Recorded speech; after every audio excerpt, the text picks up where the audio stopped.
You're about 5 minutes early. Can I let her just finish up here and then we can take a break? It's your court, Your Honor. Okay, I appreciate that.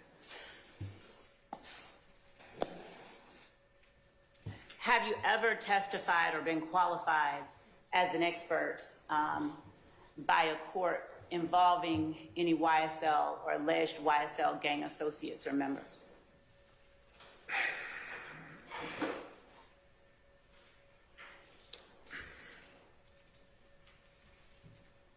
I don't believe so. I don't believe I have, but I can't recall for sure for YSL specifically. Your Honor, at this time, the state tenders Detective Belknap is an expert in the field of criminal street gang recognition, investigation, identification, and practices. Recognition, investigation, identification, and practices.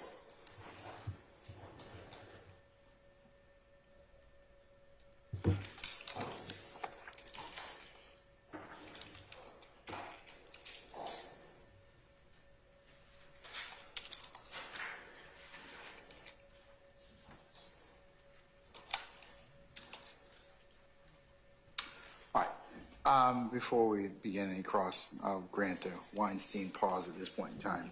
Let's take 10 minutes, please. Yes, Your Honor. All right, we're going to recess 10 minutes.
But I know that you naturally speak that way, and it takes a lot of concerted effort, and it's hard.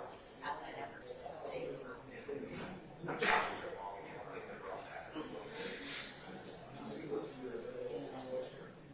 Well, thank you.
And I can see it.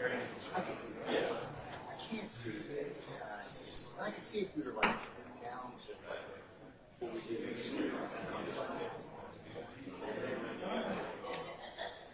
That's what it was all. So you want to basically hold the right and say, okay, fine. You can do that. You can go to the side.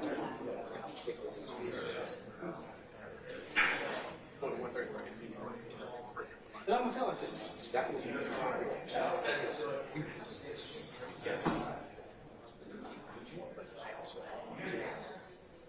because that makes everybody right.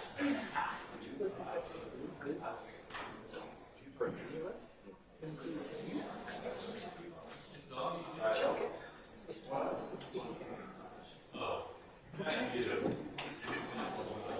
Yeah. Because that's when my meeting. Ready to see you walk on board?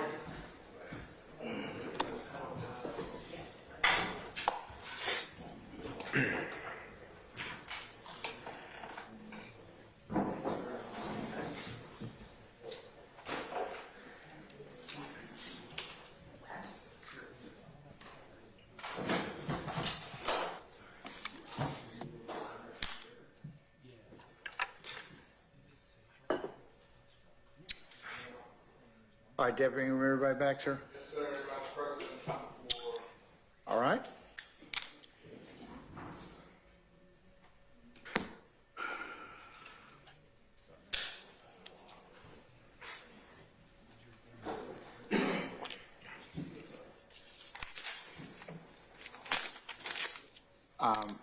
Before we get started, can I have a representative from the defense and Ms. Love? Come on up here.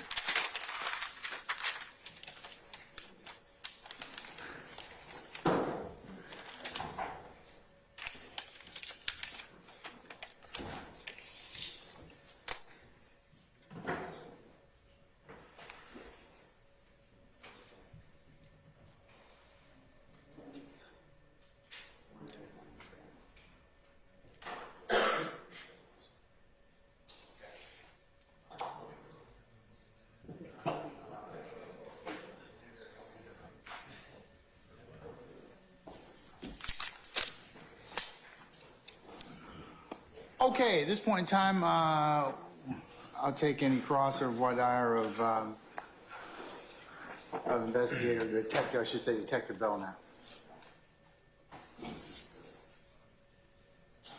All right, Mr. Steele, anything? Yes. All right, go ahead.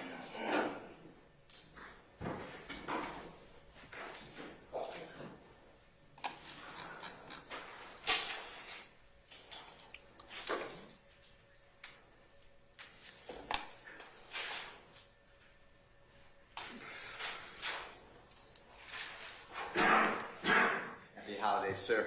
Thank you. How are you? Well, and yourself? I'll let you know.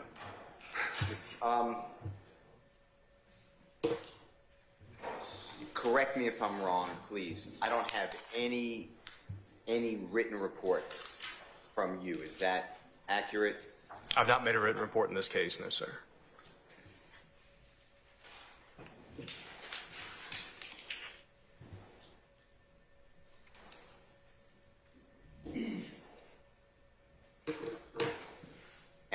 in this case, it's your position, and when I say you, it's your teammates, it's the prosecution team. Would you agree you're on the prosecution team in this case? Objection, Your Honor. I sustain the question. Why is I that? sustain the question. Okay. Are you an integral member of the prosecution team in this case? Objection, Your Honor. Same thing, sustain the objection. Do you work closely with the prosecutors on this case from the District Attorney's Office in Fulton County? Objection, Your Honor. What's the relevance of that, Mr. Steele? Bias and his knowledge. We're trying to remember this is a Daubert. This is not bias or anything else at this point in time. So I'm gonna sustain the objection. Now, this case, if you know, is are you familiar with the indictment? I'm familiar with it, yes. Okay. And you're being asked to testify, I heard parts of your direct about YSL. Is that fair to say? Yes, sir. Okay. Now, is YSL fit into a traditional gang as you believe you understand that term? I would not classify them as a traditional gang. So no book of knowledge, no organizational chart, is that, and if I'm wrong, just say no, you misunderstand. Sure. So I actually have seen some books of knowledge related to YSL, but I have not seen one that I know of from the defendants in this case. What does that mean? I don't understand the question. I don't understand what you were saying. What does it mean? I've seen a book of knowledge for YSL. I've not seen one on the accused in this case. So I've seen some books of knowledge related to YSL recovered from the Department of Juvenile Justice. But what I have not seen in my experience, we have not recovered any books of knowledge from the defendants in this case. Where is the book? Was that, if you're familiar, and if you're not, just say I don't know. Where is the book of knowledge in this case? Was it provided to the accused? I'm sorry, I didn't hear the end of the question. Was that book of knowledge that you referred to from juvenile justice provided to the accused in Your this Honor, case? object as it relates to the answer given, not singular. Yeah, let's rephrase that one, Mr. Steele. I'll sustain this to form, okay? I do. Okay. Where is the book of knowledge that you're referring to that has nothing to do with the people in this case? Your Honor, again, I sustain the question, sustain the objection.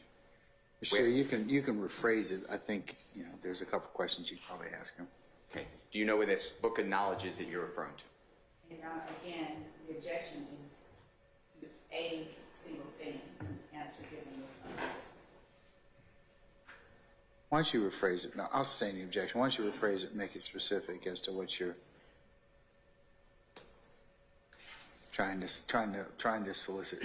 Okay. I'm trying to solicit, by the way, under 24-7-702B2, the data that this man's relying upon, this witness relying upon. The what? The data. Data, okay. Based upon sufficient facts or data. He's bringing up a data point. All right. Do you know if this book of knowledge from juvenile justice exists? Yes. Where is it? It would be in the possession of the Department of Juvenile Justice. In which count? I don't know where it currently would be. But you don't have it. You don't have possession of it. I don't. Okay. When was this supposed book of knowledge that you're referring to discovered? I don't recall the date of it because I think to what you're getting at, I don't believe it's relevant to this particular case. I'm going to determine what's relevant. Detective Belknap, okay? Yes, sir. All right, so answer his question if you can. So to the extent that I understand your question, would you mind asking it again? Yeah. What date? When did this book of knowledge appear in juvenile justice? I don't recall the specific date when it was recovered. I don't need a specific. I need a month, a year, something like that. There have been several recovered over the past several years. That's as specific as I can probably get you, unfortunately. Did you read these items that you're talking about? I have. Does it go into your basis that you're trying to articulate to this honorable court so the Honorable Chief Judge Glanville can make a determination on your qualification? No, sir. Okay, so that's gone. Correct. Okay. All right. So going back to my original question, a traditional gang, book of knowledge, I know you brought that up, but I'm ignoring it for now. I'm not going to rely on that. I'm going to argue against it. Anything else that makes YSL, in your, as you sit here, a traditional gang? And if it's not a traditional gang, just say it's not a Your traditional Honor, gang. I'm going to object as to mischaracterization. I'll sustain the objection, Mr. Steele. You're kind of conflating a couple of things, so I'll sustain this to form. I believe I did, but I'm going to rephrase. Is YSL a traditional gang?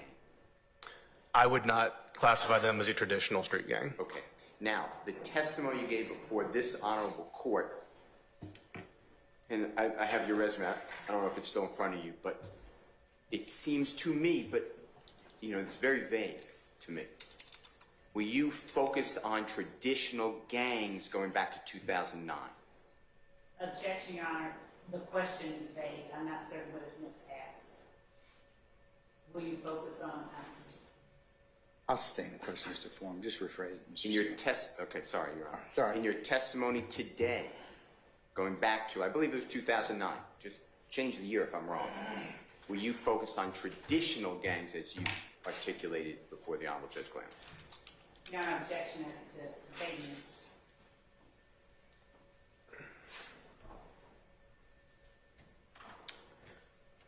I'll allow it.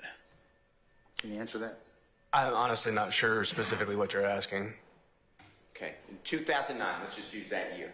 Is that the first year you studied gangs? That's what I heard. No, sir. I had previously had interactions with street gangs prior to 2009, and as well as training and experience. Go back. The first time, what year is it? 2005 or 6. Okay. In that year, are we talking about your training experience that you're referring to? Is that traditional gang? That's what I'm asking. Your Honor, objection as to vagueness. There's not a question that is being asked. I'll sustain this to form. Go ahead and rephrase, Matt. Sir. In 2005, did you study anything dealing with a non-traditional gang? That's my question. Yes. Okay, what? In 2005, I would have been in the Atlanta Police Academy, which included training on criminal street gangs. But what specific, I'm trying to get specifics. What specific non-traditional teachings are you focused on? Are you talking about? Objection as to vagueness. I don't think that's vague, Ms. Love. I'll allow him to answer it. During the Atlanta Police Academy, we were given training on criminal street gangs, including categories or types of criminal street gangs.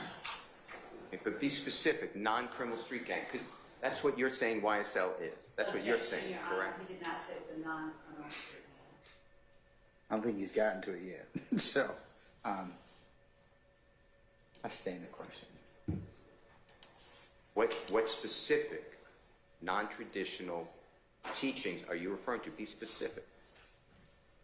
Mr. Steele, I'm not trying to be obtuse. I just don't understand how to be more specific than this. This training was during the Atlanta Police Academy.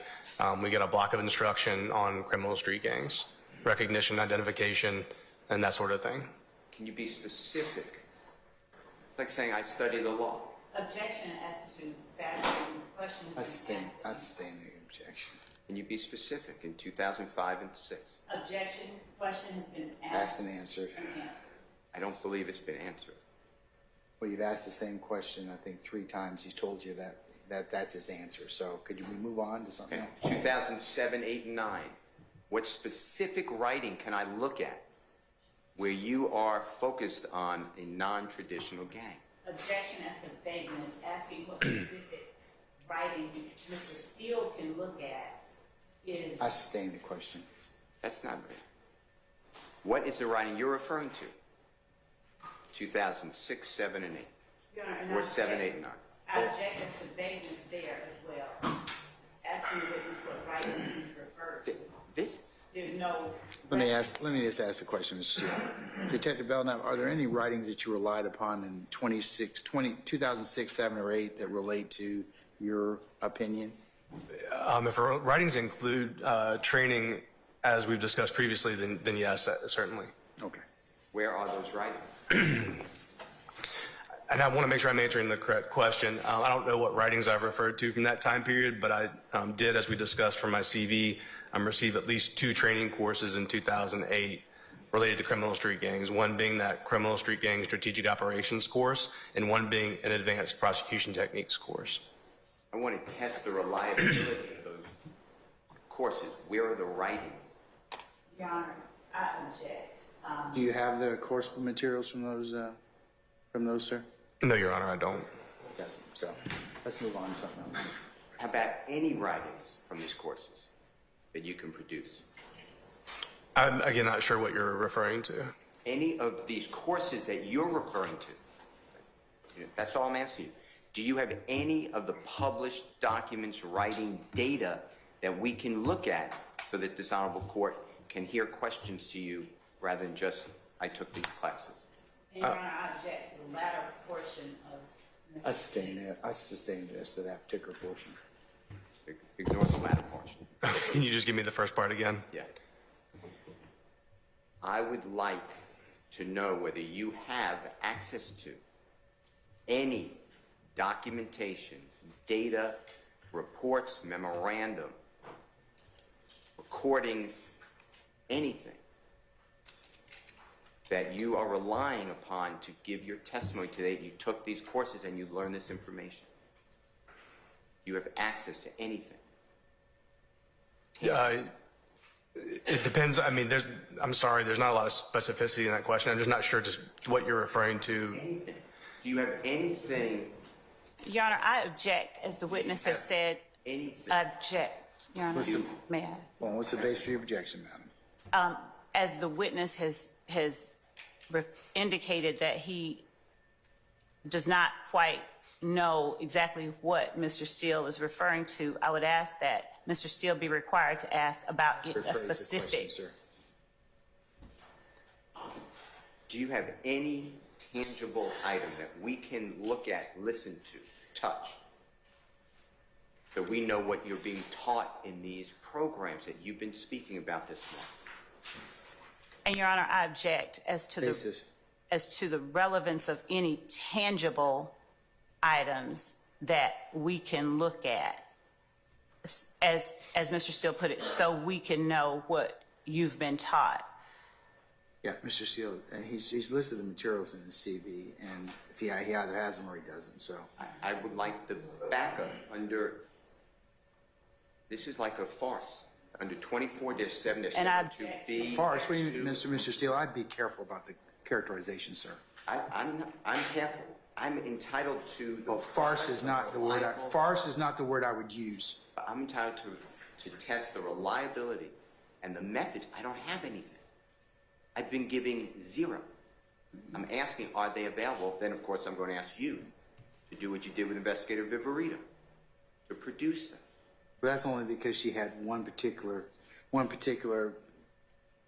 set of materials. So I'm asking the gentleman what he has. He's testifying before this honorable court. How am I supposed to look at that and say, this is actually important to talk about? Let's talk about this.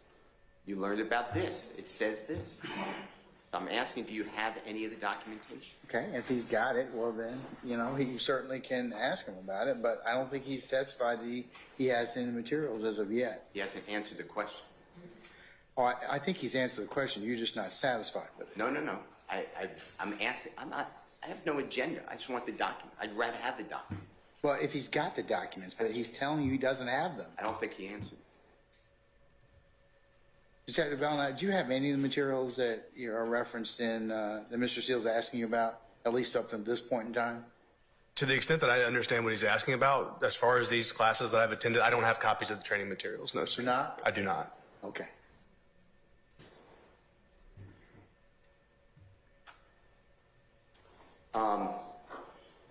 How about you mentioned that in 2009 and 2010, you interviewed members or associates of rock crew. You remember something like that? Yes, sir. You said dozens. Yes, sir. That was, who comprised of the dozens? Who are the people? So there are quite a few of them. We made regular contact with a number of members of ROC. As it relates to this indictment, Trontavious Stevens would be one of them. His brother, Demontanez Stevens.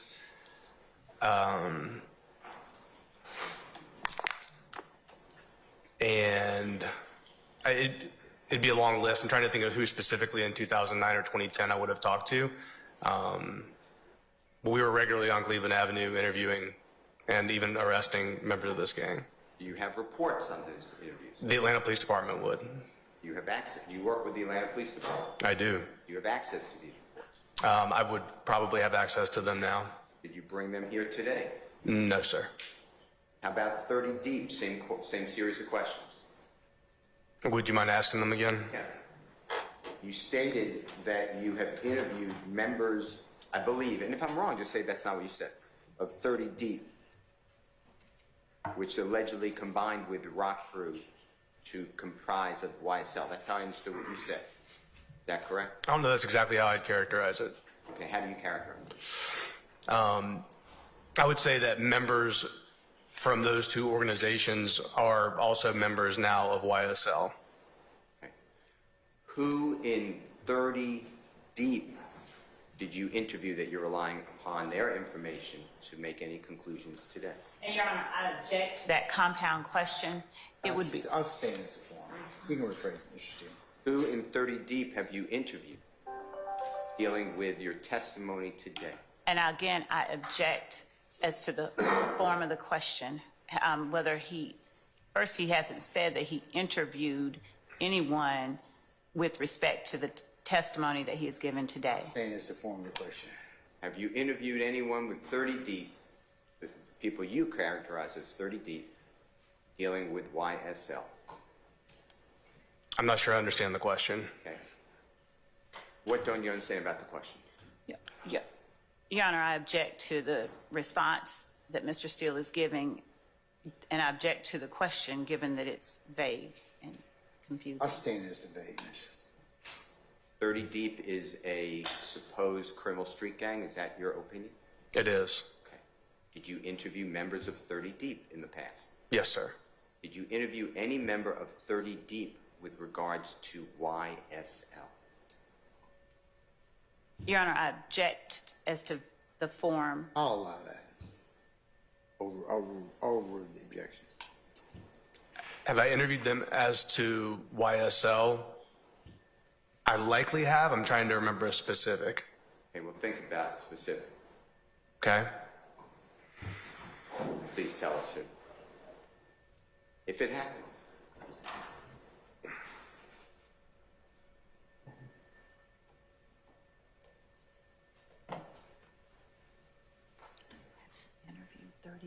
I don't know if I had any interviews specifically with them concerning YSL.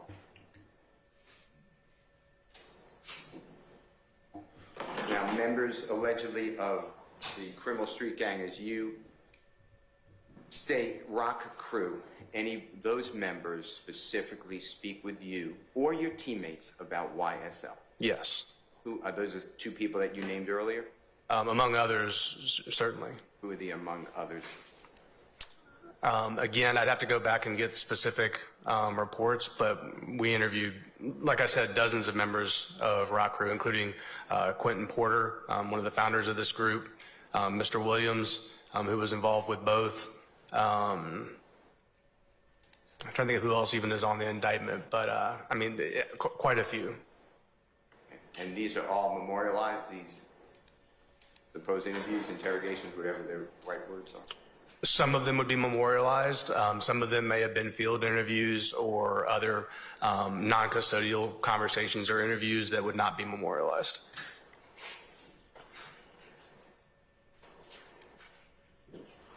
Have you ever been qualified as an expert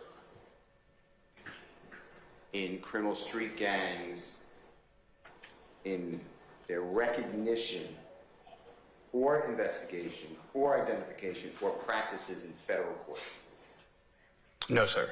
Have you ever been recognized as an expert concerning criminal street gangs in general in recognition, investigation, identification, or practices under Daubert. And if you don't know what I'm talking about, I could give you a January 1, 2013 to present. Your Honor, I'd object as to the form of the question regarding Daubert. I sustain the question.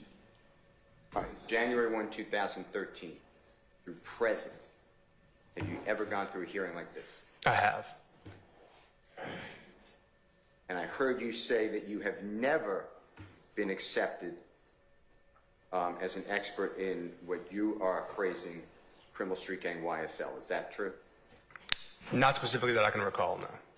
Have you ever been offered as an expert concerning YSL? No, sir, I don't believe so. Do you attend the same training, if you know, that Investigator Viverito, Investigator Dennis, Investigator Gaither, and Investigator or Detective Underwood goes to? I'm not sure I understand the question. Okay, do you know who Investigator Viverito is? I do. And who is that person? She's an investigator with the Atlanta Police Department. Do you know Detective Dennis? I do. Who is that person? He's a retired detective with the Atlanta Police Department. Same question for Detective Gaither.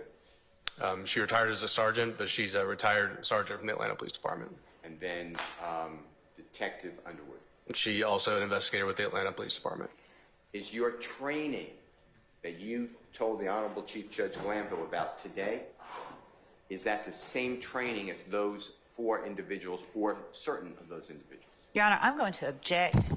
This witness cannot testify about training that other investigators or witnesses have gone to as relates to him. When the question is posed, is that the same training, Your Honor? I sustain this form. I mean, unless he has personal knowledge to that. That's what I'm asking. Is your training that you went to the same as the training that they went to? That's what I'm asking. Your personal observation. I object as to the form. Sustain the question. Did you, Detective, attend the same training as any or all of those persons? Again, Your Honor, I object as to the form. I sustain the question. There is absolutely nothing wrong with that form. Mr. Steele, I'm the person that decides that, not you. And the other thing is, you keep asking him things that he may not have any knowledge base as to. The first predicate question might be to ask him, do you know if you do, if Investigator Viverito's taken the same course or class as you have? And then start from there and see what he says. So what's the question? What the Honorable Court just said. Would you mind just repeating what you want me to answer? We'll take them one at a time. Are you in the same training? Do you attend the same training when you're there that Investigator Viverito? Objection as to form. Sustain. Are you present in your training that you've articulated this morning? Do you notice if Investigator Viverito is there? You have to give me a specific training that you're referring to. I honestly don't understand what you're asking. All of your training. Is she present? If you know. You're asking if she's been present for all of the training that I've taken? No, she hasn't. How about Detective Dennis? No, sir, not for all the training. Detective Gaither? No, sir, not for all the training. And Investigator Underwood? No, sir, not for all the training. Do you share all of your information with those persons? Objection Give as access. to form. All of his I sustain the information. question.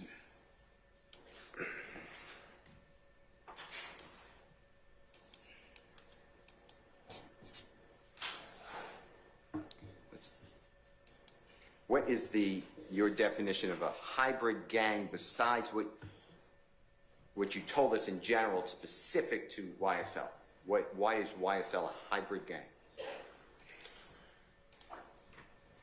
I'm not sure I understand the question. I want to make sure you said other than something I've said before. Yeah, you talked in generalities. What I heard, I'm talking about YSL. Is YSL, in your opinion, a hybrid gang for purposes of today's testimony? Yes, sir, they are. What specifically makes YSL a hybrid gang? What makes YSL a hybrid street gang is that they're a gang that blends the elements from both a non-traditional or local styled gang with that of a traditional gang. So YSL is associated with the traditionally styled gang Sex, Money, Murder, which is based in New York. And therefore, they have both their own set of identifiers that they also use along with traditional blood gang identifiers, and those specifically to Sex, Money, Murder. So they call themselves Young Slime Life. They have certain identifiers that they use specifically for that, but they also use common blood identifiers, including flagging the color red, using the letter B in a prominent way, including tattooing that on their persons. They use blood gang language, like avoiding the use of the letter C, often replacing it with the letter B. They use numerical identifiers like the number 5 and the 5-point star. They associate those colors and identifiers often with the right side of their body. Those are things that a traditional blood gang would do.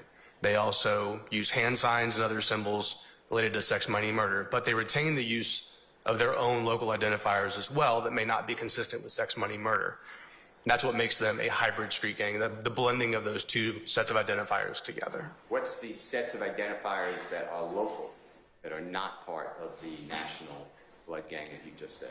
Sure. So I think some of the identifiers that were cited in the indictment were things like the use alongside red of the color green, the use of green heart emojis.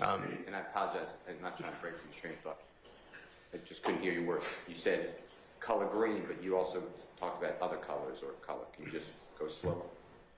Sure. So they use the color green in addition to their use of the color red, which is that identifier we discussed from Sex, Money, Murder. They may display that color, the color green, in bandanas or clothing, even sometimes in tattoos. They may use things like green heart emojis or snake emojis in their social media communications. They'll use phrases like slat, which has a corollary with traditional blood gangs, who will use the phrase blat, which stands for blood love all the time. So YSL gang members will say slat for slime love all the time. So a variety of things like that. They'll refer to each other as slimes, their fellow members and associates. And those identifiers are specific to YSL, not traditional identifiers for Sex, Money, Murder. Are you familiar with some of these identifiers, as you said, slat or slime, being used in music videos? I am. They go across the world. Are you familiar with that? If you're not, just add on. Where the music videos go, I don't know. But yes, I'm familiar with the music videos. Are you familiar with children in other countries and on other continents, as well as in the United States, doing songs and games to things like slat and slime? Are you familiar with that? Wiping of the nose? Of children doing that? Anybody, but yeah, but children included. Athletes. Could you give me a specific question? I'm sorry. Sure. You ever notice a baseball player in a playoff game wiping their nose, or a football player being interviewed and running off the field saying slime? I mean, have you seen any of that? Neither of those specific examples I have not seen. You have seen, or you have not? I have not seen either of those specific examples. You're just not familiar with that topic. Objection, Your Honor. The question was asked and answered. I asked a different question. I sustain the question. You're not familiar with those type of, as you call them, identifiers being used by people who have nothing to do with Atlanta YSL.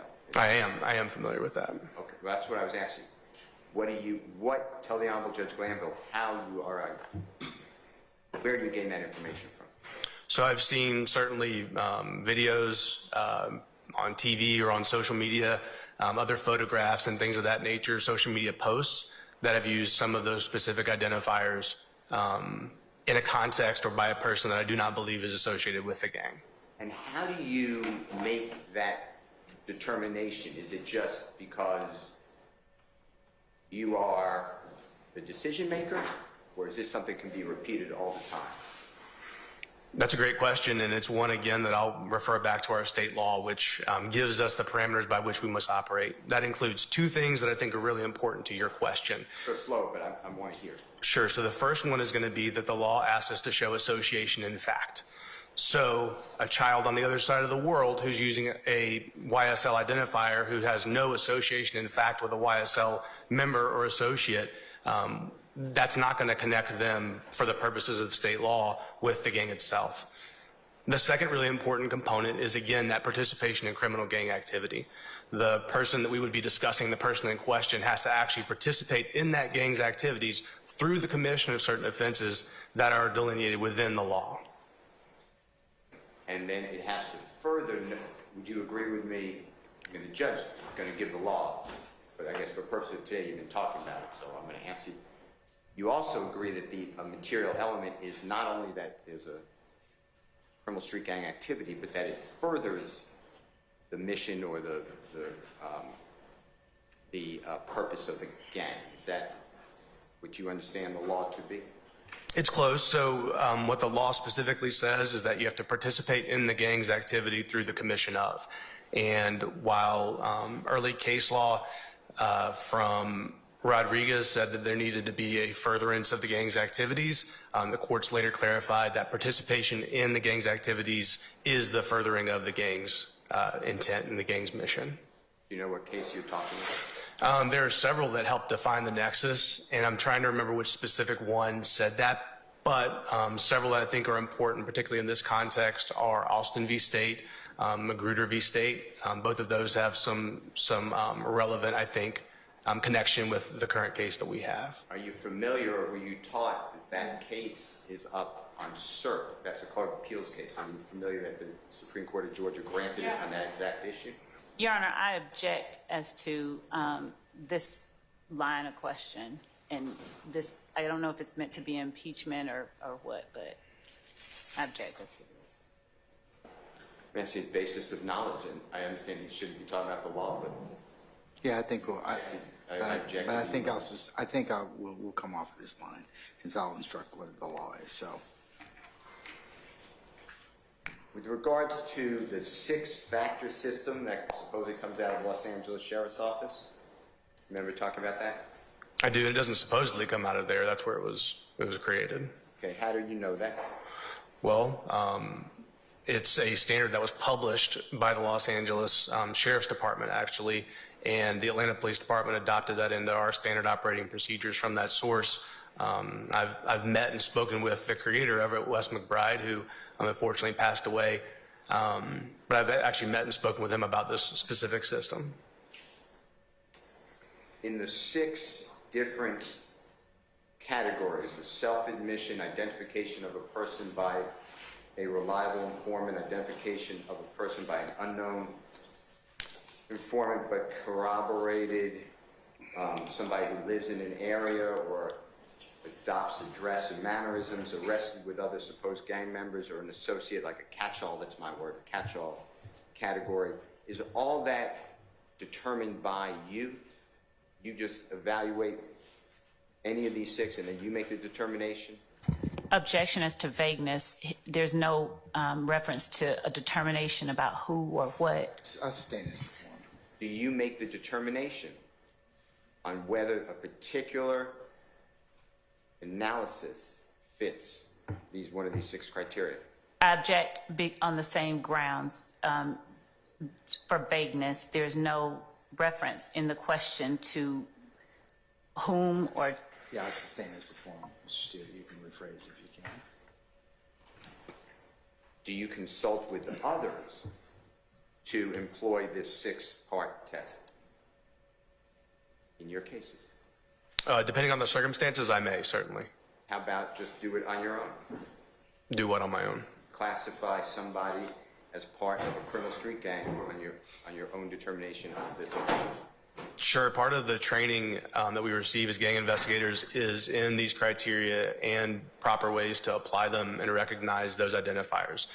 Investigators are certainly expected to be able to review evidence in a case and make a determination that they will later testify to. How can we as we go through this trial, how can we determine what information somebody self-admitted or what a person, a supposed reliable informant in the other categories, how do we get that information from you that you relied upon? Objection, Your Honor.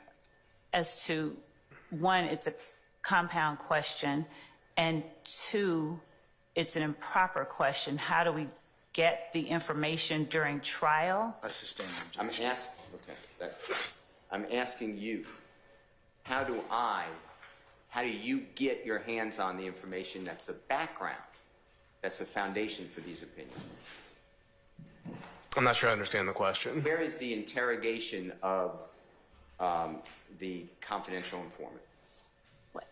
How do I find that? Your Honor, I object as to the form of these questions. I sustain the question. Are these data, documents, recordings, memorandum, anything that's tangible, are they in a place that I can subpoena, that you can bring to this honorable court if he orders it? Or is it just in your mind that you know this? Your Honor, I object, one, on the form of that question, the latter half, or is it just in your mind? I sustain the question. Okay, well, that's my question. Can I get any of this background?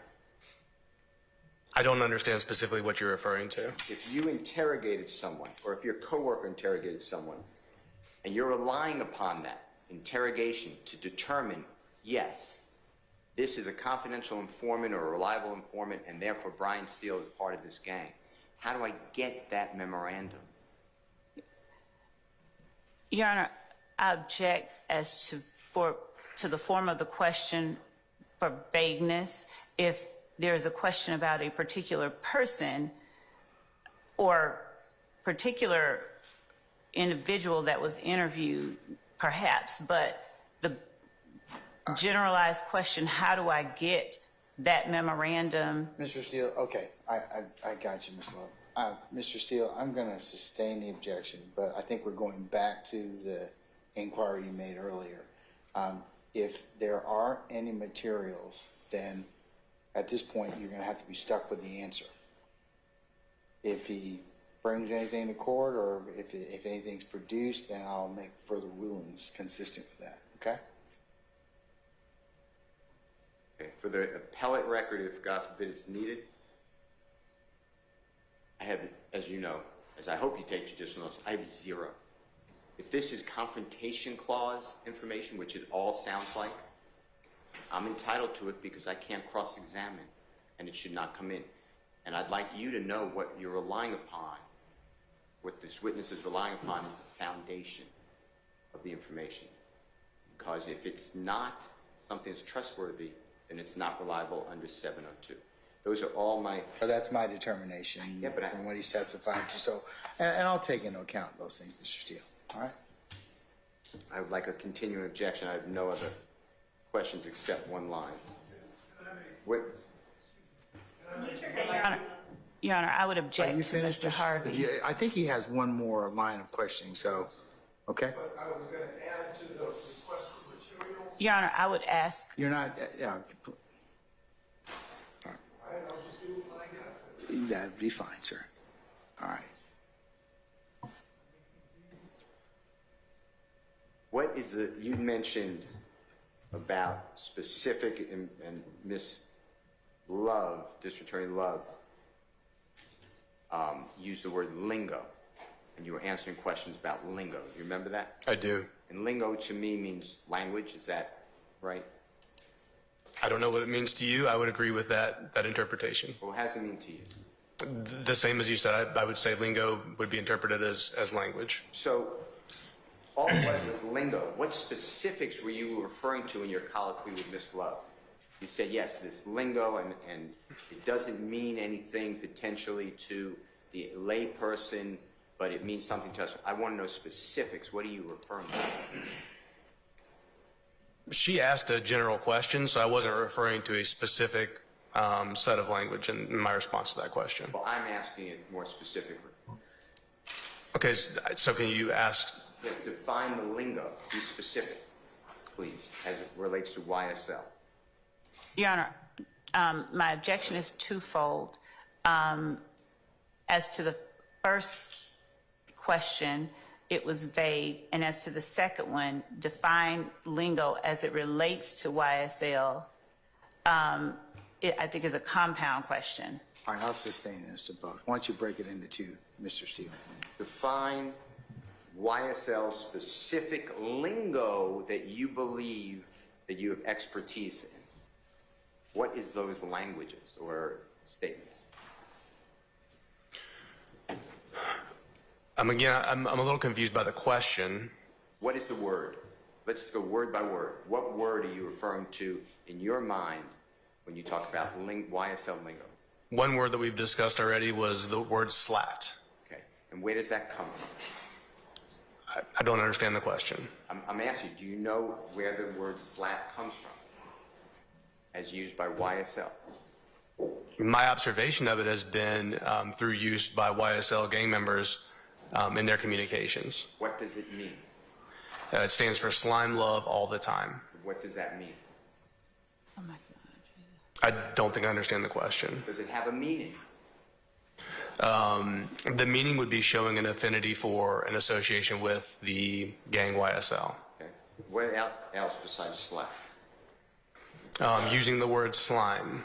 Okay, and what does that mean? The word slime has actually been used, I'm told, for many decades, even previous to YSL using that term. Generally, it's used to refer to a person who is not to be trusted, who's unreliable or of low character, who would do crime or do harm to anyone, regardless of maybe expected social norms or loyalties. And is that the meaning prior to YSL, or is that the YSL meaning? It's both, and to my understanding. Okay, so it's a carryover. It seems to be, yes. And where did that start?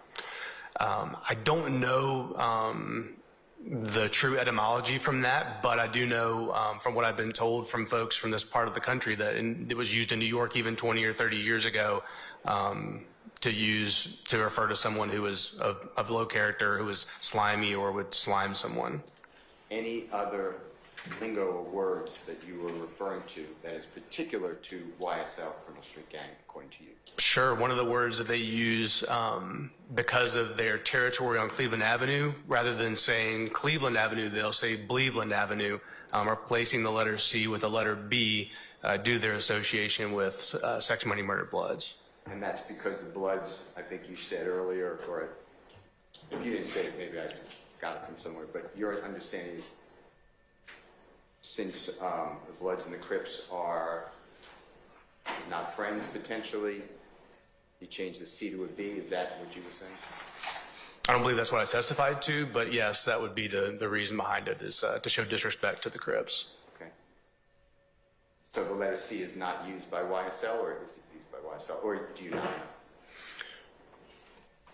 I'm sorry, that question was kind of all over the place. Your Honor, and I object to the question as it relates to relevance in this hearing and for the purposes of this hearing, whether or not the letter C is used by YSL. Brought it up on direct, first of all. Second of I all, did not. goes to, It was brought up on direct, so Definitely brought up. I'm going to allow it. Members of YSL may sometimes use the letter C, yes. but can you explain that? I'm not sure what you're asking me to explain. If it's a unfavored letter, why is it used, according to your supposed expertise? So my experience, gang members will, in prominent circumstances, like in saying something like they're from Bleveland Avenue, that's sort of a central thing. They seem to be more disciplined in that way in using the letter B in place of C. In their common use of language, are they always 100% religiously devoted to not using the letter C? Sometimes it gets in there into their language. It really depends on the person and their level of commitment, their desire to represent the gang in that particular way. Okay. What's another lingo that you were referring to that is specific to YSL?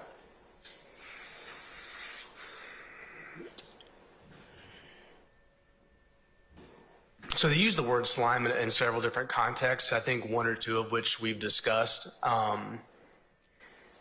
So that can be used to refer to a person as, my slime. It can be used to refer to sliming someone, which is an act against someone else, generally a criminal act. They also use the phrase wipe his nose or wipe your nose. What does that mean? That phrase is often used to express a violent crime. It could be robbing someone, or it could be assaulting them or killing them. And that also corresponds with a gesture of the forefinger going across the nose. Is that true? It can, yes. Okay, let's go back to those slime. You said slime earlier meant somebody who can't be trusted. I'm going by what I believe you said. You're shaking your head in agreement? Yes, sir. But now you said slime could be my slime. What is my slime? Well, you asked me earlier for a definition of slime, and I gave you the definition that I understand and the definition that they've used, including on gang-related clothing. They also use it in other contexts as well. For example, like my slime or slime someone and things of that nature. But is my slime a favorable term? They seem to use it as a term of endearment or loyalty, yes. So it depends on context. It does. All right. Anything else? And you covered wipe your nose. I believe you just said that. Cleveland, slime, slap. Those are what I wrote down. Yes. And, I want to be specific to your question. They use a lot of other blood gang related language as well that they've adopted, and they use, if you want me to go into more of those examples. Of course.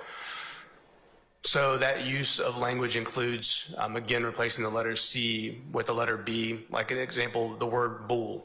Instead of saying cool with a C, they'll say bull with a B. That's like the Cleveland. It is. It's very similar to that.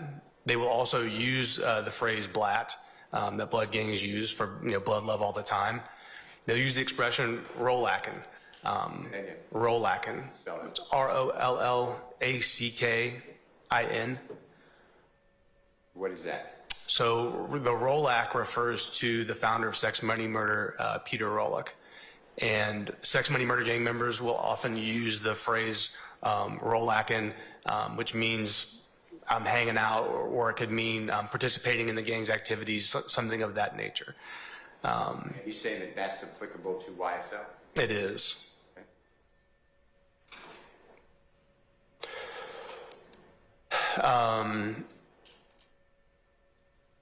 What else specific to them?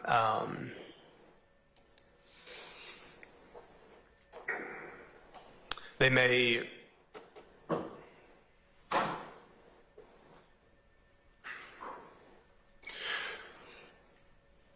I think that covers a good bit of the specifics of what they do. What you just said? Yes.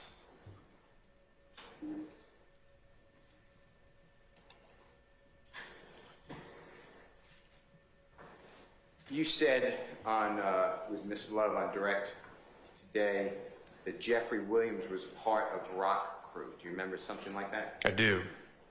How are you getting that information?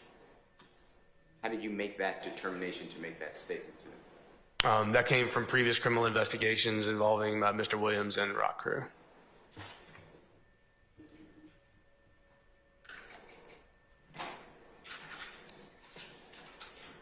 And you still have Mr. Williams part of YSL? I'm sorry? Still have Mr. Williams part, a member of YSL? Do I still? Yeah, today. As you sit here today, you're talking, I'm being specific. You include him as a member of YSL. Yes.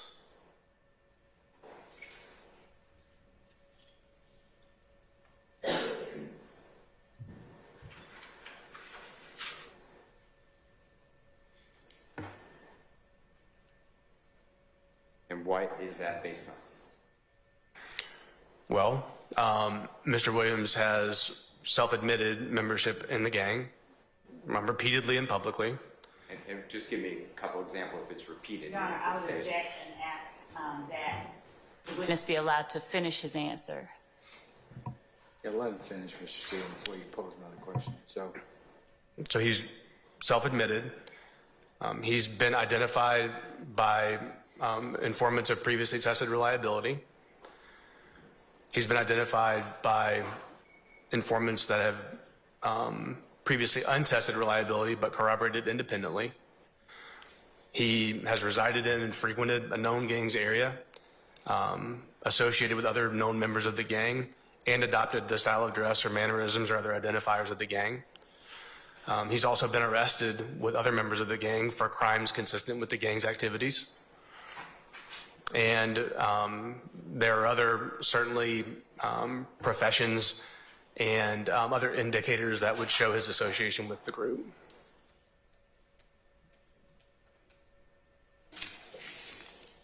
Who is a known, reliable informant that talked about Mr. Williams? And if it's KC, just use his initials. Well, certainly KC has. As an example of that, other reliable sources can also include law enforcement as well. I believe that you have discovery, which will include law enforcement reports where he was identified. And we've also had, as we've discussed, interviews with teachers, with school employees and things of that nature that discuss criminal activity related to this gang within their schools, that pointed to information they received about Mr. Williams being a leader within the gang, things of that nature as well.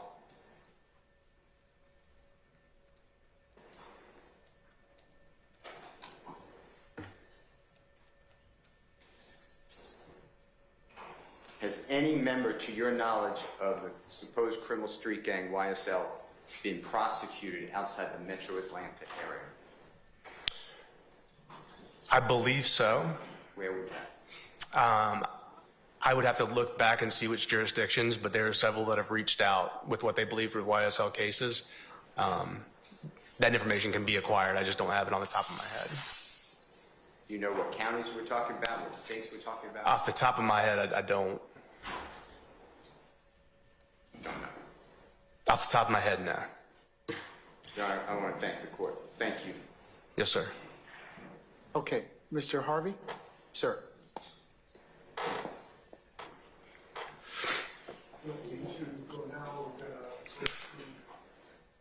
Now, I'm going to stop probably about 1:30, sir, because I've got some other business unrelated to your matter I need to take up, so I'm going to work a little bit longer.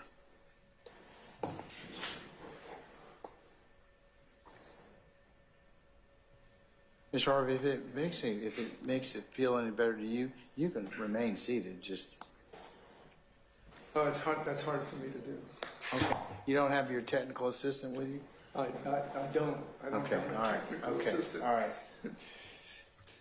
If you change your mind, you're welcome to, I will try not to trod already trodden ground. all right. Thank you. But I want to ask some questions about perhaps some documentation we may or may not have. I understand, and good morning. Good morning. Afternoon. Good afternoon. I understand that part of your training and experience included courses at the Georgia Public Safety Training Center, correct? Yes, sir. And that you've also been fortunate enough to design your own training materials, correct? Yes, sir. And that you use those training materials when you speak to other groups on numerous occasions, as you've told us, correct? I often do, yes. Okay. And those are training materials that you, I guess, devised and prepared, correct? For the purposes of those trainings, yes. Yeah, sure. But it's your words, it's your presentation, correct? Those are two sort of separate things. Oftentimes, my training will incorporate information from a variety of sources, as well as the benefit of my own experience, yes. But it's your presentation. Ultimately, oftentimes, yes. Okay. And Judge, when I rose before, I was going to ask, as opposed to other people's materials, his materials that he has prepared and that he uses in presentations are his words, his prior statements, and I believe we're entitled to those, and I asked the court to require the state or the officer to produce those for our purposes because they are his prior statements. That's number one. Okay, before you go on, did you refer to any of those materials as counsel mentioned before you came today? No, sir. All right, so that wouldn't necessarily be a ground that I could ask you to, you could demand me to go ahead and require him to do so. I guess the second area is the state tendered any other materials in discovery? As it relates to, Yes. no, we've not tendered any materials that Investigator Belknap has presented or of the nature Mr. Harvey is requesting. Well, Or at all, like, we don't have any material related to this that we've not turned over. Do you have any of the presentations that you did from the last training that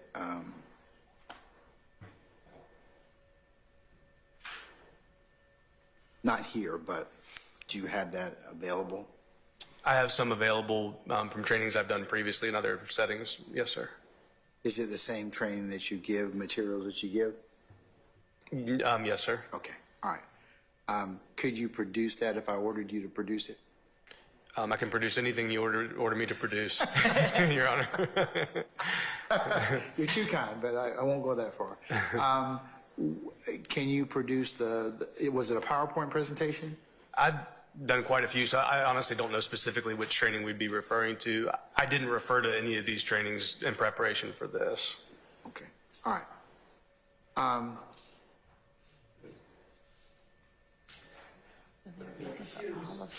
and they're producible under Title 17 because they are his statements. No, not necessarily, Mr. Harvey. It depends. He is And right now, I'm not going to have him produce them. Not right now, but they may become relevant at some point in time. I think we're entitled to them now as they're his prior statements under Title 17, not necessarily because he referred to them prior to. Which he hasn't yet. But he referred to them during the testimony, and they are his statements. So Well, he hasn't referred to them as of yet because you haven't, because from what the court's understanding is that he hasn't used them in preparation of his testimony, nor has he referred to anything on the stand that I could require him to go ahead and produce those. Many people become subject matter experts just based on a lot of things, but what you're asking me at this point in time, it's not producible as of yet. I'm not saying that it may not be, but well, I disagree with you because it's two different things. We're conflating two different things. But I think we're entitled to them. I'm asking for them. And your ruling is your ruling. well, which one are you talking about? Which one are you asking him to produce? What he testified to that he prepared, and that is the basis of his experience and training, because they went into it on direct as the basis for his testimony. And it's his statements. That's different from materials that he may have read, textbooks that he may have read, articles that he may have read. These are his materials, and that's why I'm specifically asking for those materials. All right. Your Honor, one, I object to the characterization of what I believe Mr. Harvey is saying he's entitled. There has been no testimony from the witness that he relied on his presentations to form the basis for his testimony.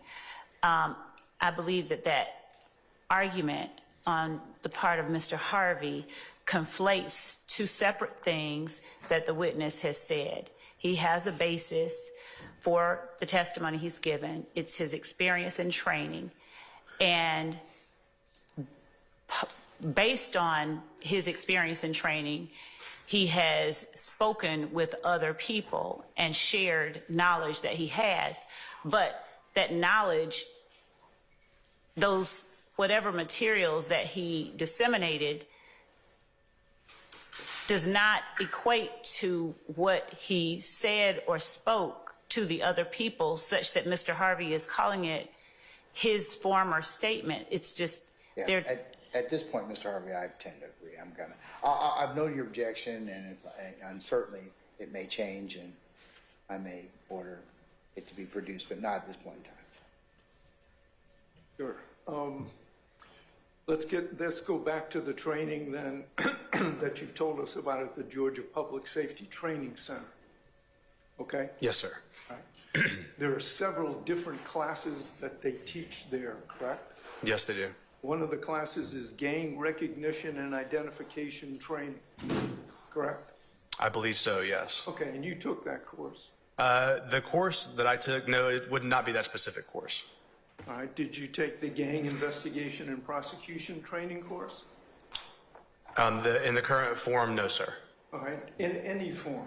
So, and I'm sorry for the weirdness of the answers. So the course that I took was the 40-hour class listed here on my CV. I took that class back in 2012, this gang investigators course. Since that time, the class was revamped by a gang training coordinator, Jose Ramirez, several years ago. I am aware of those changes in that training and that curriculum. I have not attended those classes specifically, although I have served as an instructor on occasion in those classes. And that's the gang investigation and prosecution training course. That's a 40-hour curriculum, correct? Yes, sir, and I believe that titled course is the new iteration of that class. Was there some difference between the current iteration and the iteration that you took? I believe there have been some updates and some changes to the training, yes. Okay. Do you recall what they might be? I wouldn't be able to tell you specifically without laying the two next to each other. I do know that it was just updated with more modern trends and some more modern gang identifiers and things of that nature. Okay. Did the course that you took follow the same format as Mr. Ramirez's course? Having not sat through Mr. Ramirez's entire course, I could not honestly answer that. Did you have a registration and course opening in the class that you took for 1 hour? I don't understand the question. Well, the curriculum that you took at the Georgia Public Safety Training Center, the 40-hour course, did it open up with a 1 hour registration and course opening? I don't have any idea. Did it have then 3 hours of the Georgia Street Gang Terrorism and Prevention Act? Oh, I understand what you're asking. I don't remember the breakdown of this was over a decade ago. I don't remember the breakdown of how many hours each section had. But you've told us that helped form your training and experience. Is that right? It's part of my training and experience, yes, sir. Okay. Well, I'm just asking you what you remember about that course. Well, the specific schedule for the course, I don't. I'm sorry. Okay. The subjects. You remember the subjects? I do. Okay. Was there a block about the Georgia Street Gang Terrorism and Prevention Act? Yes, sir. Was there a block on case law review? Likely there was. Was there a block on search warrants and affidavits? Yes, sir. Was there a block on case file management? I don't know if there was at the time. Was there a block on becoming a gang expert witness? There was a block related to gang expert testimony, yes. And how long was that? Was that a 5-hour block? At this point, sir, I honestly can't recall. And did that relate to how to become an expert? The subject matter of that, to the extent that I recall, was related to the standard of expert testimony in the state, the expectations of expert witnesses in testimony, and things of that nature. The specifics beyond that are escaping me at the moment. This was over a decade ago when you took the course, correct? That's correct. Was there a large block about available resources for gang investigations? Do you remember? Without defining a large block, again, I don't remember. Well, 7 hours. I don't recall how many hours were devoted to that specific area. And then there was a block related to a final exam, correct? We did have a final exam in the class. And were there any forums related to your training from the Georgia Public Safety Training Center? Do you recall? Do I recall if they were, I'm sorry? Were there any forums that were suggested in gang investigation from your training at the Georgia Public Safety Training Center? If you could be more specific, that would help. Sure. Did your training include a profile report, a gang recognition and identification profile report, 2 pages? Not that I can recall. Right. So there wasn't any form that you were to fill out in order to identify anybody's particular profile. Is that correct? Not that I can recall, no, sir. And there is no form that you fill out today with regard to anybody's profile? I think there's some terms that would need definition for me to answer that fairly. Okay, well, I'm just using the GPSTC Police Academy Division profile report. Are you familiar with that? No, sir, I'm not. Okay. So that's not something that you would fill out? It isn't, no, sir. All right. Well, doesn't the Atlanta Police Department also have standard operating procedures? We do. And I would assume that the standing operating procedures are procedures that you follow.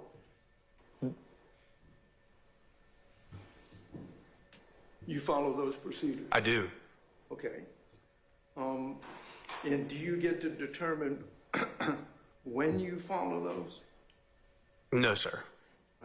They're to be followed all the time, correct? That is the purpose of them, yes, sir. Okay.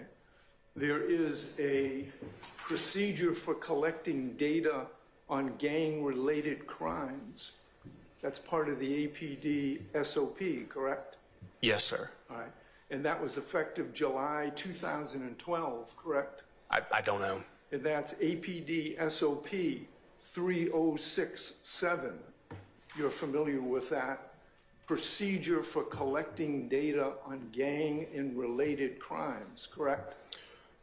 Without referring to the SOP again, I wouldn't know the section number and specifically what it says within that policy. Sure. That particular form has a number of related items on it, and its purpose is to establish procedures for gathering data on gang-related crimes, correct? Again, without referring to the policy, I won't want to testify to what's in the policy. Well, you've told us that there were some SOPs that you follow. This is one of them, correct? It is one of our SOPs, that's correct. Okay. And it requires, I'm sure you're familiar with it, officers responding to the scene of a crime shall collect any existing records in or evidence of gang involvement, correct? Yes. All right. Patrol supervisors shall review officer reports in field contact tabs on ICIS for proper documentation of gang involvement. Again, you're reading from the policy. I haven't had the opportunity to review it, so I'm having to take you at your word for what it says. Well, have you reviewed officer reports in field contact tabs? Have I reviewed? Yes, In what context? preparing for your testimony in this case. Could you be more specific for that question? Well, have you reviewed any field contact tabs with regard to YSL? Your Honor, I object as to the form of the question as it relates to field contact tabs. That's right out of the SOP. Do you know what field contact tabs are? I don't actually. Okay, so we've got an SOP that talks about field contact tabs, and you don't know what they are. Your Honor, number one, I object. Excuse me, let me Your Honor, finish I my object. question. Hey, Finish my question. Mr. Harvey. Now let's everybody take it down a couple notches to begin with, okay? How about letting me finish my question? All right, but we're not going to yell and scream. We're not going to yell and scream at one another, okay? All right. So, what was your objection, Ms. Love? My objection is to the form of the question regarding and Mr. Harvey's assertion into the record that this is what the standard operating procedure says. I'm going to sustain this as a form of the question. Mr. Harvey, just go ahead and rephrase, okay? Do you know what field contact tabs are? From your reading of it, that refers to something within. I'm going to object. If the basis of the witness's knowledge is an assertion made by Mr. Harvey, and what Mr. Harvey has stated is not evidence, it is not in the record, I would object to this as speculative unless Mr. Harvey wants to enter something as evidence, and we can refer to it then. I'll be glad to enter it after lunch, but you know, hearsay is admissible in 104 hearings, so I get to ask about it, plus he's on cross-examination. And Your Honor, the witness has testified as to a lack of knowledge regarding. Yeah, he's already, Mr. Harvey, I agree. He's already testified he's not familiar with the 2012 manual that you were referring to at this point in time. So he's already given you kind of that particular answer. Okay, so am I to understand that you're not familiar with this particular SOP? And Your Honor, You know, I can ask about each one of the contents of these, Judge, but I'm trying to shorten it and say, look, you're just not familiar with it, period. I think you did ask it already, but go ahead. Okay, thank you.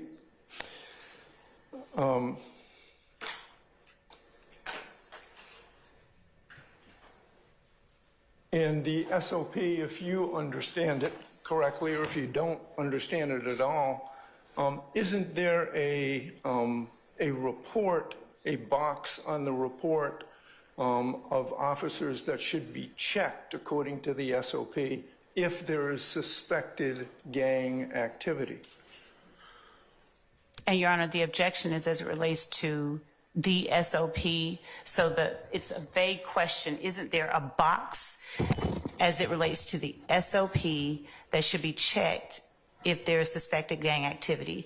If Mr. Harvey is talking about a specific standard operating procedure, something specific, then I would ask that he reference that specific thing. But his question posed to this witness regarding the SOP, there's nothing. He's not presented the witness with anything to look at. There's nothing in evidence. It's really improper because you got to give the witness opportunity to confirm or deny, and you're holding the document at this point in time. So he's already told you he doesn't know the 2012 without looking at it. Well, fine. Then I'd ask to continue after lunch. I'll print out a copy of it, but this goes to his basis of knowledge. He testified on direct examination that he followed APD SOPs, and I'm asking him about those. Why don't you let him look at it? Maybe it's been updated since then. I don't know, but just a suggestion. That's fine. I've got it on my computer. You want me to hand it to him? Whatever your pleasure, sir. Then I don't have it. Your Honor, may I approach? You may.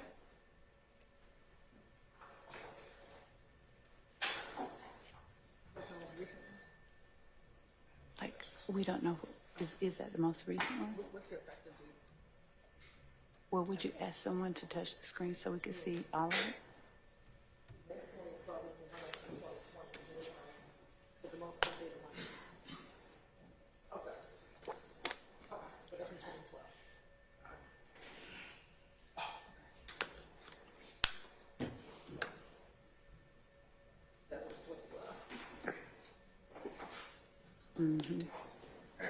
You may.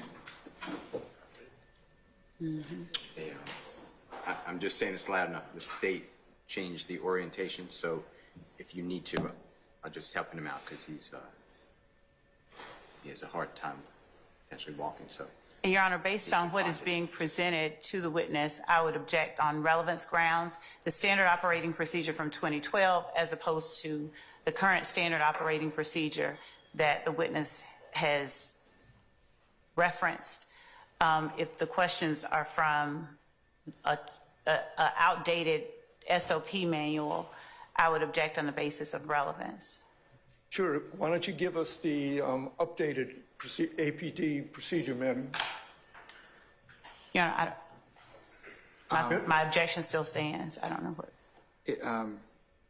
Detective Belknap, is there is the procedure manual been updated since 2012?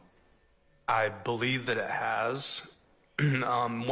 One thing that I can tell you would have been updated is that we no longer use the ISIS report management system, which may be the confusion. I apologize to you about the field contact tabs. I've not heard that expression used to describe this, but it was a field in our previous report management system. What about the reporting by officers in their report as to whether there is any suspected gang activity? Can you give me the section you're referring to? 4.2. 4.2.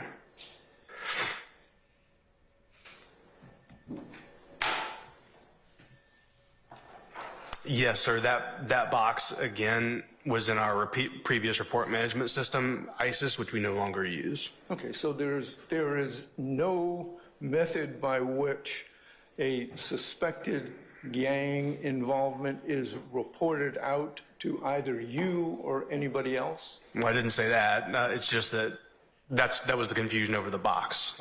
What is the method by which suspected gang activity in a particular crime or location is reported to either you or anybody in APD? Would you tell us about that, please? So as part of the report that's created within our report management system, I believe there's a drop down now where they can select if they believe that a crime has a gang connection to it. Okay. And that is part of the standard operating procedure and should be done with regard to each crime reported? Is that correct? It would be done in each crime where the officer recognizes that they believe at the time there's some gang connection, yes. Or anybody that's investigating that particular event would presumably report that out in their drop-down box, correct? According to SOP. The initial police report is written by the responding officer, and that's where that drop-down exists. It can't be modified later on by somebody else involved in an investigation. Okay, so I apologize.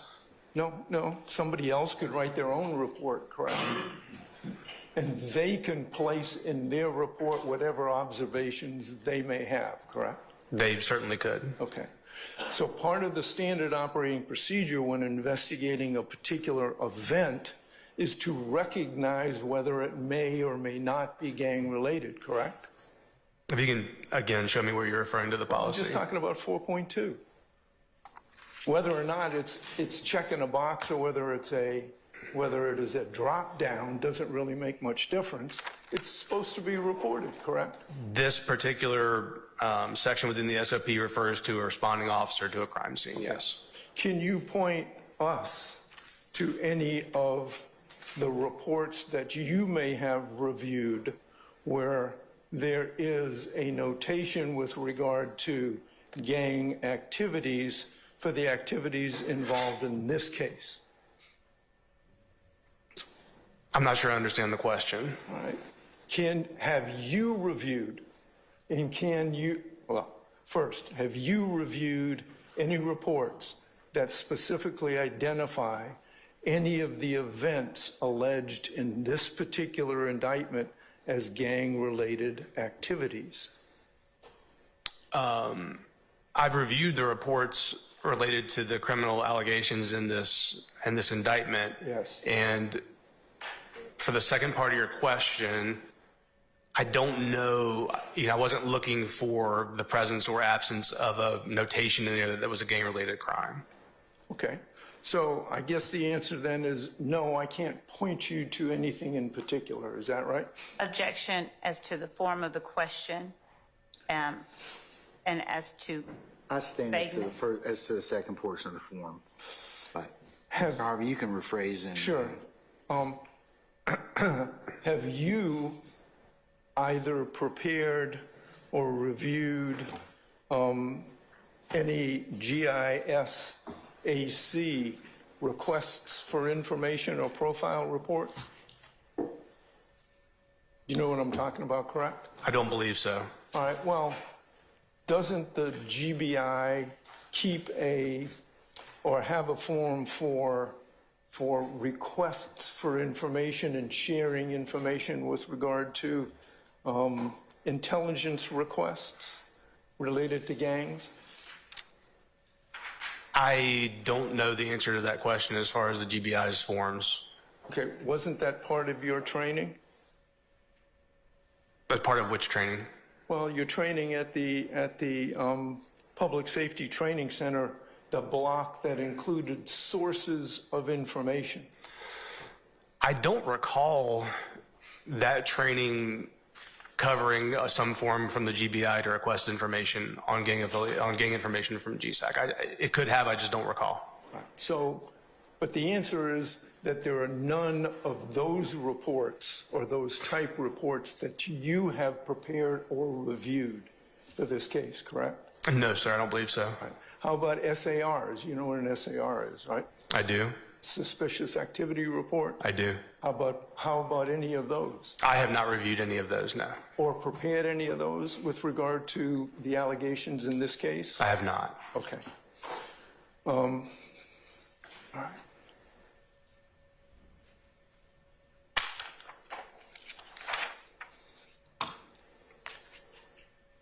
One moment, please. Yes, sir.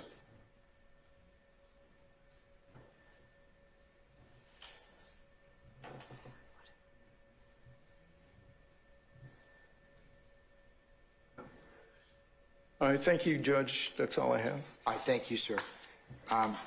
Yes, Mr. Short, go ahead. And Mr. Harvey, I want to make sure I return this to you. Yep. Thank you. Thank you. Thank you. Oh, yeah, so you gave me the old form. Thanks, good job. I don't think it is. I'll let you ask about the new form.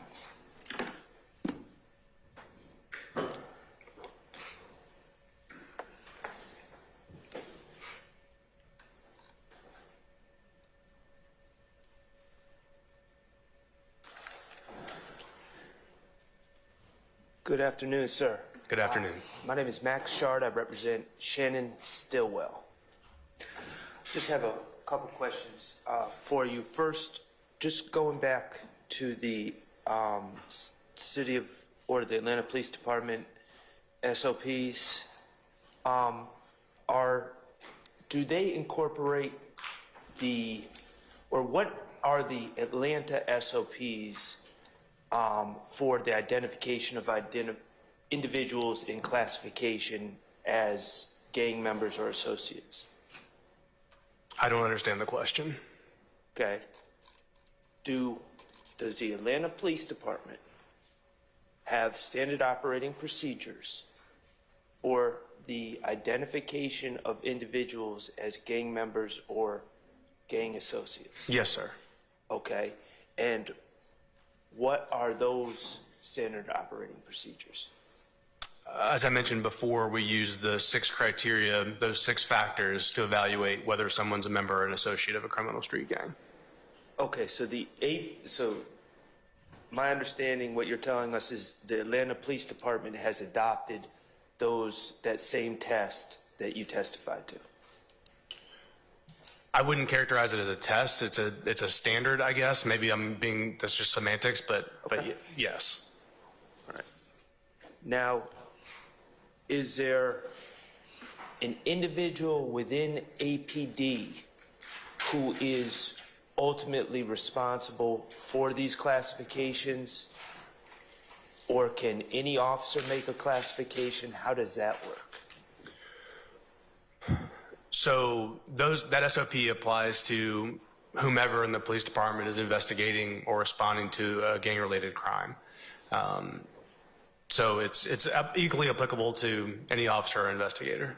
Okay, I understand that the SOPs apply to all officers and investigators. What I'm asking you is the Atlanta Police Department, according to the SOPs, do they allow any officer to make identifications and classifications of individuals, or do you have to be at a certain rank? Do you have to be in a certain division? I'm not sure I understand. Relevance? I sustain the objection.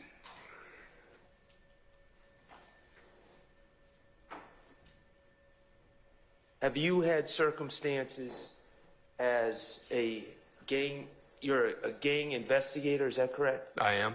Okay, have you had circumstances as a gang investigator where you have disagreed with the assessments already made by others within APD about whether someone is a gang member or associate?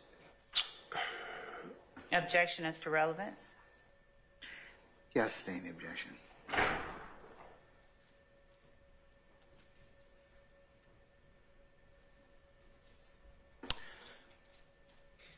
Sir, regarding you spoke to us on direct about the required nexus and how furtherance of a gang came from the case law, correct? I did. Okay. And, I don't want to quibble over terms. I think you ultimately said there's a required nexus for something to be criminal gang activity, correct? Yes, we are expected to, or the court has asked for some nexus or connection between the crime and the gang's activities. Okay. And when I believe on direct, you discussed you said it comes down to money, power, and respect is kind of how you put it, I believe. Is that correct? Yes, we often find that those are the three key motivating factors in our criminal gang activity investigations. Okay. To your knowledge, in the standard operating procedures, we just discussed a standard for identification of individuals. Is there a standard for identification of whether an alleged crime is gang motivated or gang related, or there's a nexus to a gang? Is there a standard? There isn't, and specifically, the courts have said that they have not required a test or standard or set of criteria to determine nexus. Okay, I'm not asking what the courts have said. I'm asking in the Atlanta Police Department, is there a standard? We rely on the rulings of the court, and that's where we would draw the investigative tools to make that assessment. So there is no written standard in APD? I'm not sure I really understand what you're asking. Very simple. In the standard operating procedures of APD, to your knowledge, is there a written standard for determining if a crime has a gang nexus? I'd be glad to review the policy again, if you can show me what you're referring to. One of the things we talk about is a crime being classified as either gang-related or gang-motivated. I'm really not sure what you're pointing to in the policy. I'm not pointing to anything. I'm asking you a question as an expert, or someone is proffered as an expert and a gang investigator. In the APD SOPs, is there a standard for determining whether a alleged crime is gang motivated or gang related? I'd be glad to review the policy for you and let you know. I'm not really understanding specifically what you're asking. I'm asking yes or no, or I don't know. And I guess it sounds like your answer is I don't know. Yeah, based on your question, I'm not sure what you're asking. Sir, okay, I'm going to ask again. If you're truly uncertain of what I'm asking, APD has standard operating procedures, correct? We do. Okay. And within the APD standard operating procedures, is there a standard laid out for the determination of whether a crime is gang related or gang motivated? Not that I understand based on your question. Okay. How about whether you do you know the answer to my question? Objection, Your Honor. I think that the question has been asked and the witness has given the best answer that he has. I would disagree with that assessment. I would concur, Mr. Sharp. Let's just move on. Okay.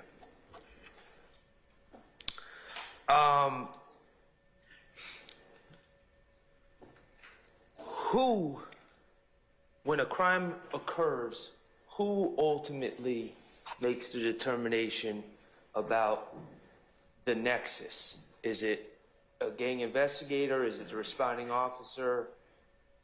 Is it a specific person? It depends on the case.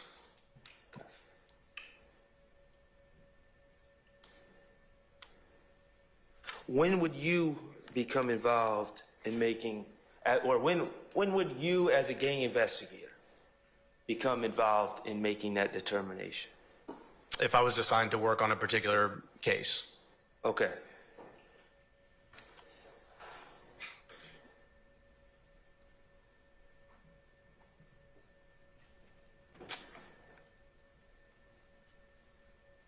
And when you are assigned to work on a particular case and have to make that determination, what is the standard that you rely on? As stated, based on my training and my knowledge, the courts haven't supplied us with a standard or a test to evaluate nexus in a case. So what we look at is the totality of the evidence within each particular case to lead us toward a conclusion of our own, at which time we would then apply for warrants or indictment or whatever is appropriate, which would be the first level of judicial review. And then eventually our cases would go before a judge or a jury where they would be assessed. Okay. As an expert in making this determination, or a purported expert, and I mean no disrespect by that, it's just you haven't been qualified or not qualified yet, okay? None taken. Okay, so when a case comes across your desk and you make a determination, is there any sort of peer review within APD of other officers, other investigators within your the gang unit, or is there any sort of peer review at all? It's formalized peer review. There is not a formalized peer review process, although we certainly do discuss cases and share experience and share knowledge to make the best decisions we can. Okay.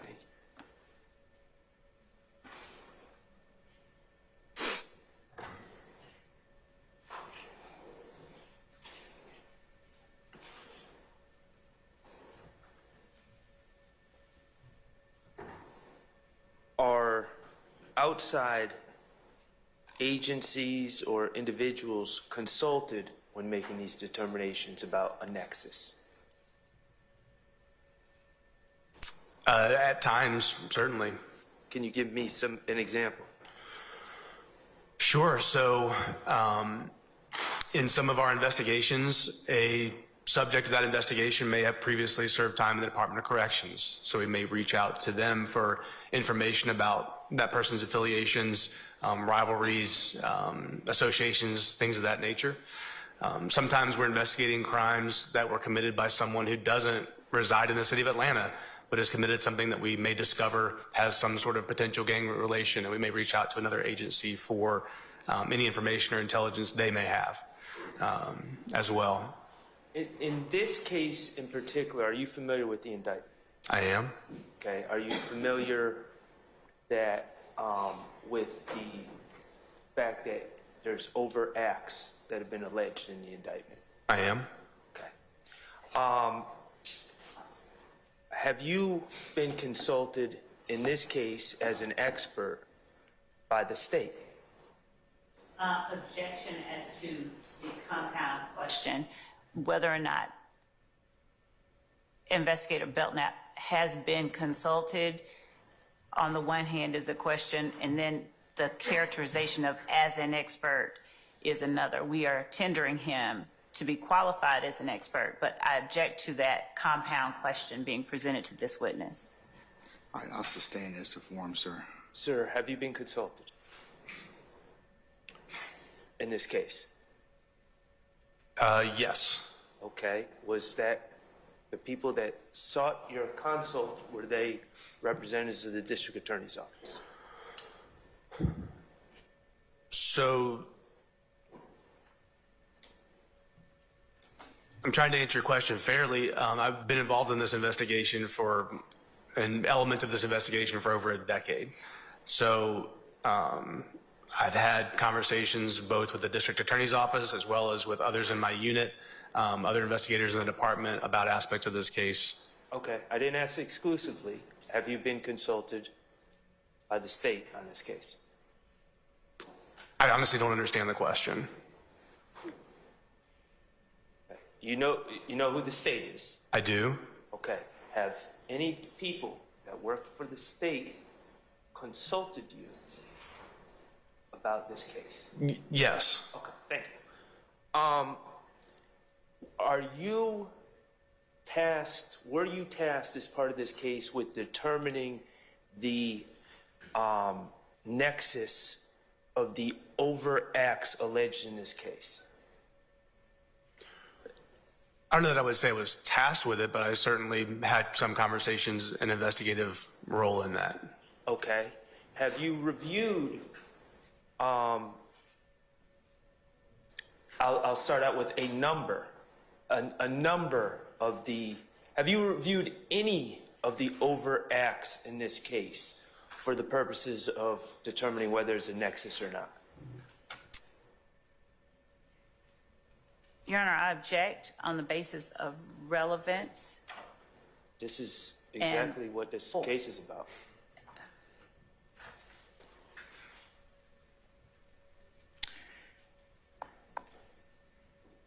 I'll allow it. I have reviewed overt acts from this case. Yes. Okay. Now,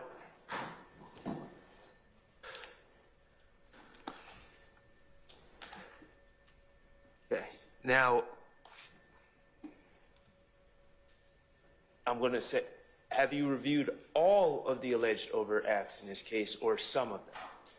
I mean, without you clarifying what you mean by reviewed, I'm at least aware. Have had some interaction with each of the overt acts. I didn't review complete case files or complete reports on all of them now. Okay. Now, these allegations that are listed in the overt acts, as an officer initially, you were not assigned all those cases, correct? It involves some cases that you were not assigned as an officer. That's correct. Okay. When you were asked to review the overt acts in this indictment as a gang investigator, what materials did you look at? Your Honor, Do these I acts? object to the question and its form. It asserts a matter that has not been It goes, testified about. When you reviewed the overt acts in this indictment, the witness has testified that he has seen some, but the question presented is met. I didn't say all. I'll sustain this to form. When you, okay. all right. Rephrase. Okay. When you reviewed some of the overacts, the ones that you actually reviewed, okay, you with me? Somewhat. I wasn't asked to review the indictment. The district attorney's office created the indictment outside of my influence. Okay, and you testified that you reviewed some of the And Your Honor, overacts. I object to the use of the word review. I'm not certain whether it meant, have you seen them or did you? He I used just the word asked for review. clarification. Yeah, why don't you clarify that? I'll sustain it. What did you mean by review? You have to take me back. This has all been fairly vague, just to be honest with you, and I don't know we've ever really established what we're talking about. Okay. Members of the prosecution or the state came to you as an expert and talked to you about some of the overacts, correct? And Your Honor, right there is, that is the part that Answer? I object to. It's a yes or no, and if it's a no, then it's a no. If it's a yes, it's a yes. I object to the question. One, on the basis of relevance for the purpose of this hearing. It goes directly to his methodology, so we can put that to rest. I don't agree, but two, as to the form of the question, which I'm staying this to the form, Mr. Sharp. Why don't you rephrase? Okay.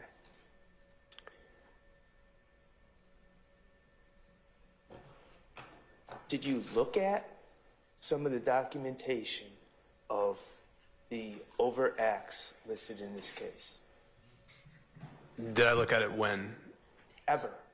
I've certainly seen documentation from this case, yes. Okay. And did that involve documentation in the overacts that you were not initially assigned to as a gang investigator? Yes. It's okay. I'm not really, again, don't really know what we're talking about. Okay. Well, so when you reviewed alleged overacts, the documentation into alleged overacts that you were not initially assigned to as a gang investigator, what type of documents would you look at? What type of documents would you rely on to determine if there's a nexus or not? That's what I'm asking. Your Honor, that's a compound question, and I also I'll sustain this to form. I'm literally asking what kind of documents would you rely on as an expert? and I'm, Nothing compound about it. Your Honor, I'm objecting to the form of the question because it presupposes something that the witness has not He's already said he reviewed. testified to. He's already said he reviewed things. We keep going back and forth. And Your Honor, the witness also said, I'm not sure. The relevant part, Mr. Shard, is it, methodology? What is your methodology for determining if there's a nexus or not?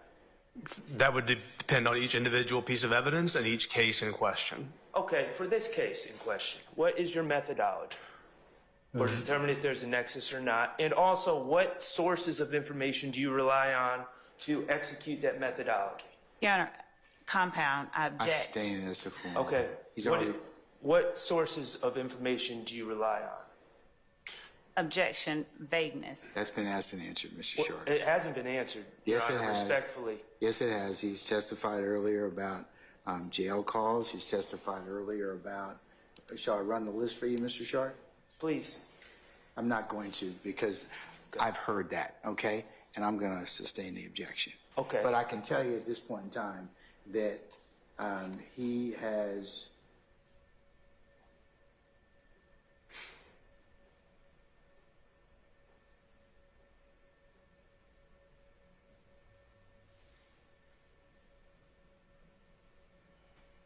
He is based at Mr. Shard. You listen to me. You're going to talk to Mr. You're going to I'm talk to Mr. listening to you, Steele. sir.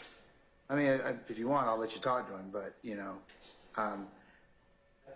part of what he's testified to is his training, his experience.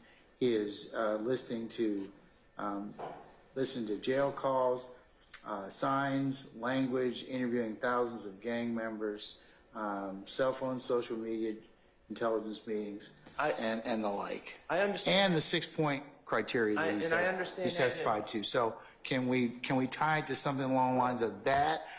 Your Honor, I understand what he's testified to. I agree that he's talked about all those things. What I am specifically asking is what his methodology was in this case and what we will be relying on in this case. The state has said that they're tendering him as an expert in 4 different things.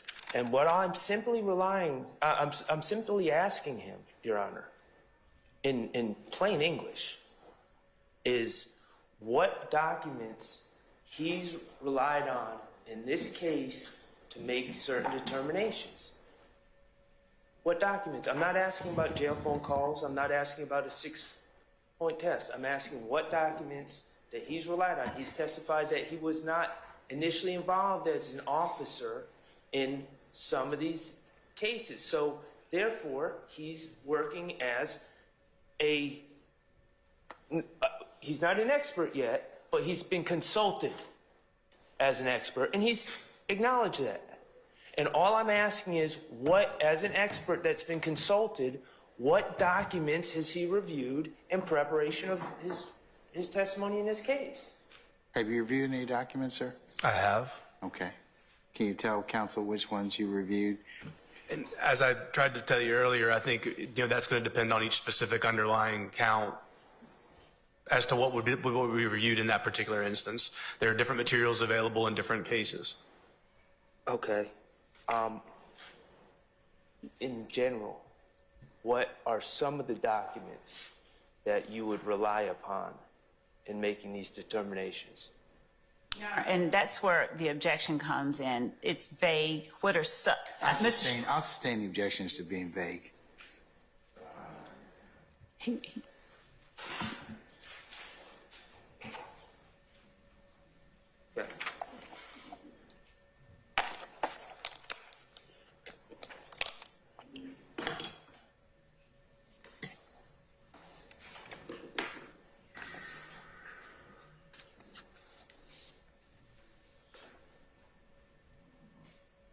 May I approach, Your Honor? You can.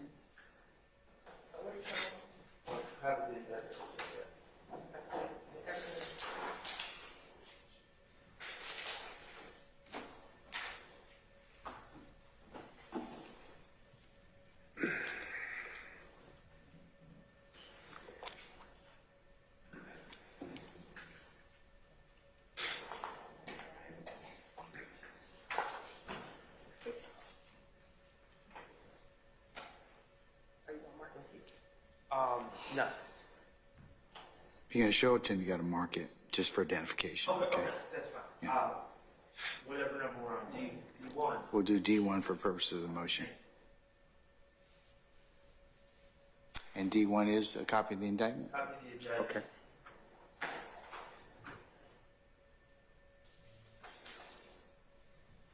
Sir, I'm handing you a copy of the indictment in this case. I would like to draw your attention to overt act 3. Can you tell me what overt act 3 alleges? It alleges that defendant Shannon Stillwell, an associate of YSL, did commit the felony offense of possession of marijuana with intent to distribute in violation of Georgia law pursuant to OCGA 161330J1, which is an act of racketeering activity under OCGA 161435A 36, and an overt act in furtherance of the conspiracy. Okay. Let's take that for example. Okay.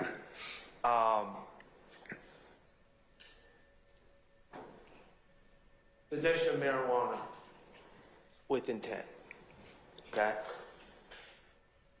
What types of documentation or information would you like to know in a case like that to determine if there is a nexus to a criminal street gang? Sure. So one of the important pieces of documentation, particularly as it pertains to gangs and drug distribution, one of the primary sources is going to be previous police reports. especially as it pertains to your client and his gang. We have a multitude of police reports which show he and other gang associates selling narcotics in particular areas, selling narcotics generally, and selling narcotics in conjunction with other members of the gang. So that would be one piece, because one of the things we have to know to charge the gang act would be what the gang does. If we're charging participation in the gang's activities, we need to know what the gang's activities are. So police reports are one source of that. Field interviews can also be an important source for understanding associations between different defendants or suspects, and also showing appearances or association with certain areas or certain territory or turf. We also would talk to and interview gang members. We'd interview people from the community. We would talk to defendants in custody in proffer sessions, for example. We would also look for potentially the presence of gang identifiers during an arrest. Are they wearing gang clothing or gang bandanas or other sort of gang indicia at the time of the arrest or during the investigation? We, again, as mentioned before, may look at social media. We may look at the effect of the act on the reputation of the person within the context of the gang and the effect on the reputation of the gang itself. If I didn't mention it already, we may look at who they were with at the time of the crime when it occurred. We could listen to jail calls. We often seize and extract cell phone data, a variety of sources where the information may come from during that determination process. Okay. Now, and I'm correct in my belief that what you just testified to is as things that you could do.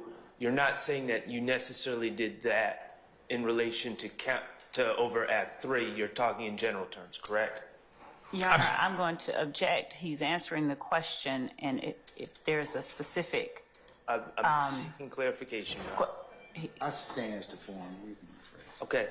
Are you saying that you did all those things in regards to over Act 3? My understanding of your question was that it was general. Okay. Fair. Okay. Fair. All right. So, are you, because we do not have a report from you, correct? I have not made an expert report in this case. Okay. Are you planning on testifying that all of these overt acts were done in furtherance of the gang? Your Honor, I'd object. Well, that depends on what is qualified as to. So I'm. Also object under, that's a state line. I would be objecting to. Well, Your Honor, I guess part of the I'm problem. sustaining the objections. Okay, I understand. Can I just state something, Your Honor? I'd like you to ask another question, please. Okay. Thank you. When can we expect a written report from you? I've not been asked to produce a written report in this case.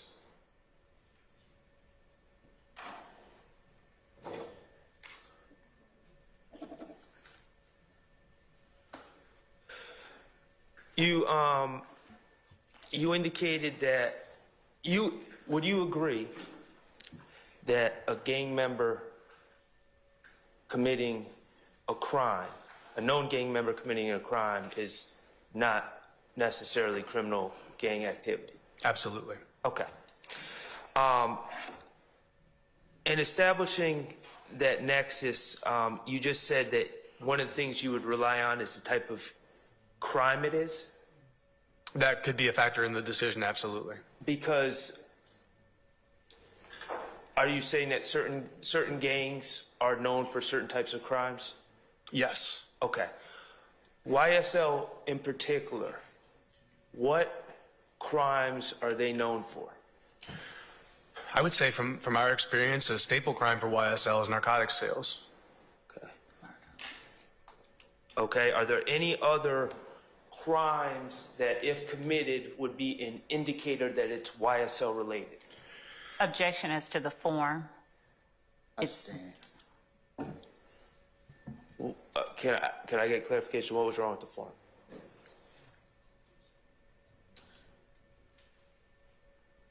Just rephrase it, sir. Are there any other types of crimes that are typically associated with YSL? Yes. What are those? We've investigated quite a few armed robberies, auto thefts, shootings, the illegal possession and use of firearms.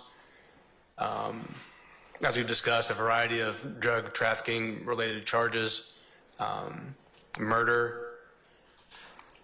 I believe we've investigated some fraud activity and even things like physical assaults, maybe not aggravated assaults, but just assaults, beatings, fights, things of that nature. Okay. Burglaries, carjackings.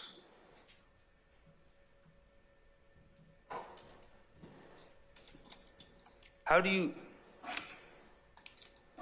are these associations between YSL and these specific types of crimes, do you know if there's any documentation about that to say, like, this is what YSL is known for within the APD? I'm not sure I understand the Is there anything written question. in any memoranda or anything else, to your knowledge? Internal? Again, I'm not sure I understand what you're asking me. Is there anything written within the APD that says that YSL commits these crimes? Yes. I mean, I'd say there's a lot of police reports that say that. Okay. Police reports, all right.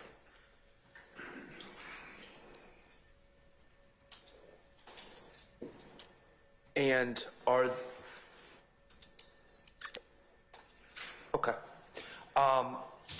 One last area I wanted to speak to you about.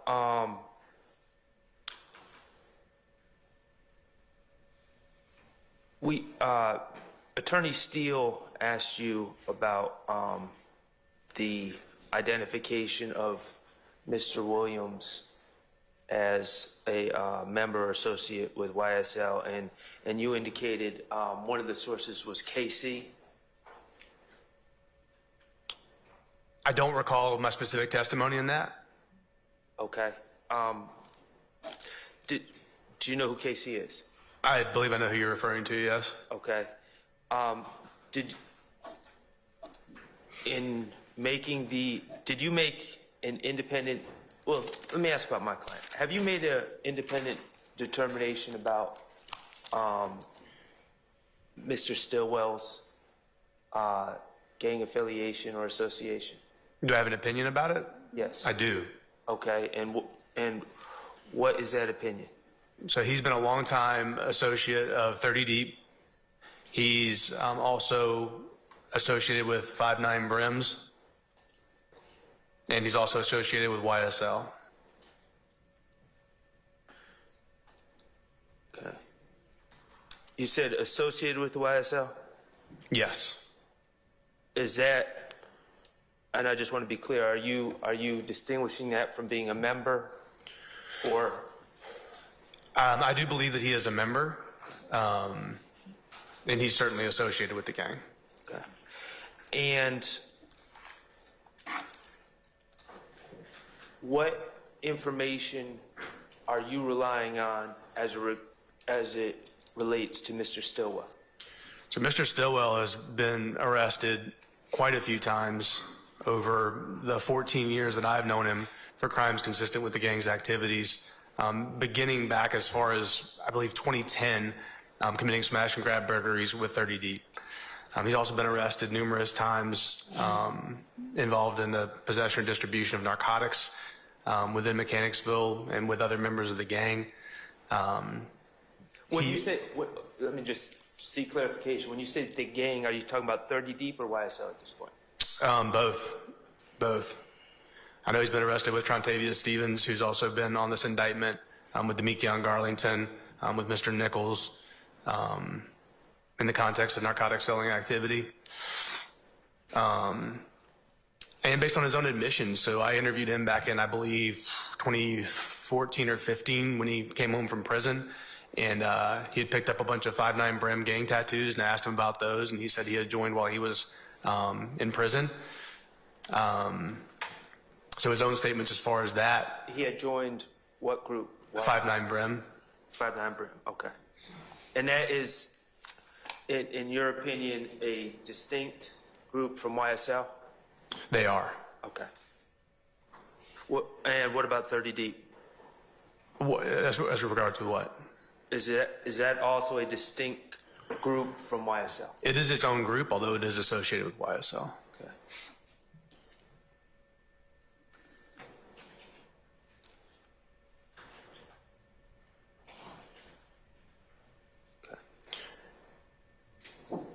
May I continue? Yes. Okay, Please. so he's also made his own admissions on social media. When in cell phone extractions, there's evidence of his association with, and we believe membership within YSL and 30 Deep. We've also reviewed jail calls where he's actually seen as somebody who is potentially somebody with influence or authority within the gang, some sort of seniority, where I've listened to jail calls where other members have been arrested and asked someone to reach out to him to help coordinate legal counsel or bond or something else related to his incarceration. Do you know who made those jail calls?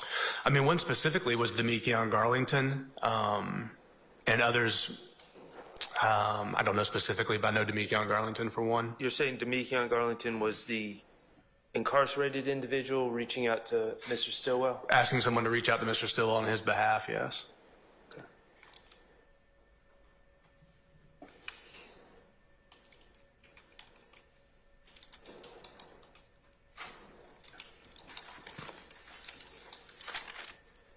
And in that same conversation, asking them to reach out to Mr. Williams and others that were involved with YSL. Okay.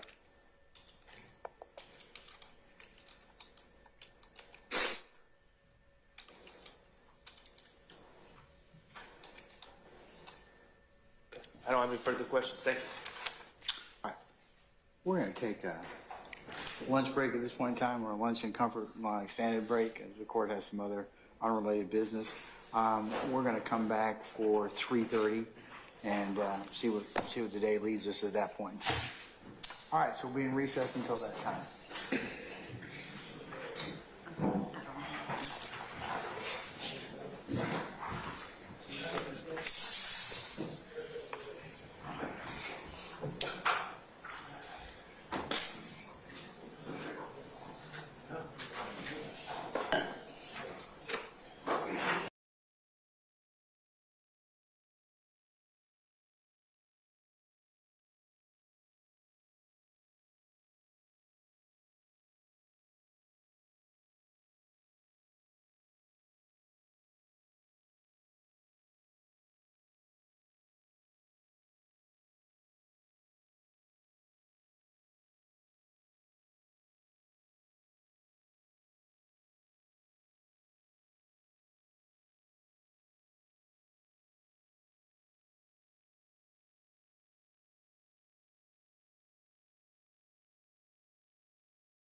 It's a reset day, right? It's reset. It's on fire. Do they make free ones for like the holidays? Is there like a Thanksgiving one? That would be like. That's what I've really seen.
You doing this week?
Is your second amendment motion Thursday?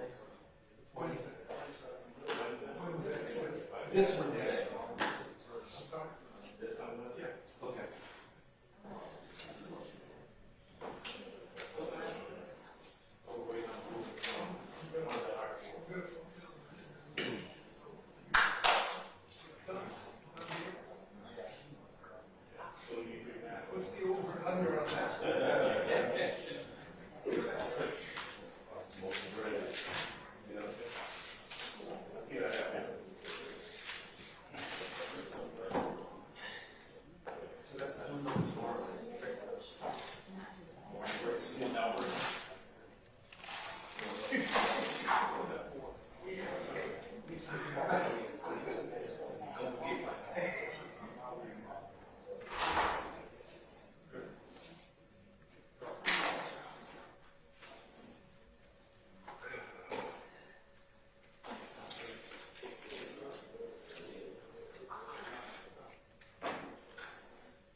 Can I use your waste paper?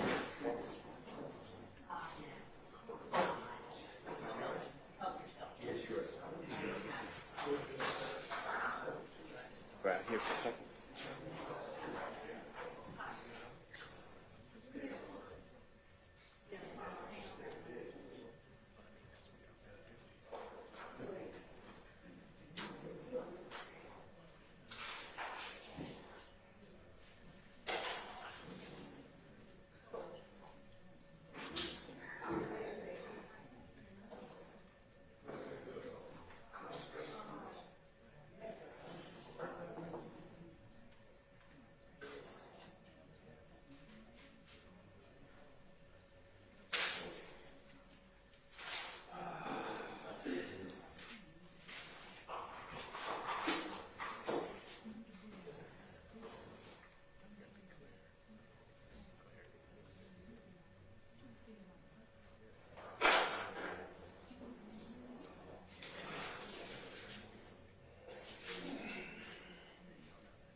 Hey, Mr. Kearns.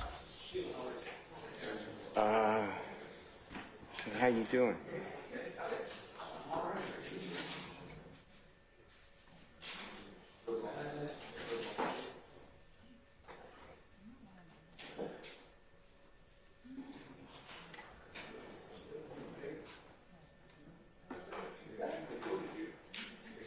Yeah, that's shows poor discretion on their part.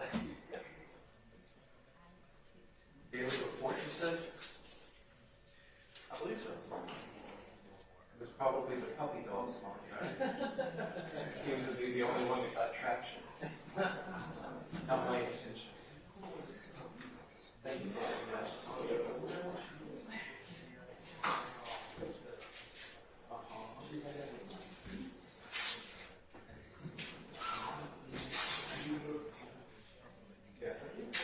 Oh, wait, you know what I do? You know, I got some more pieces.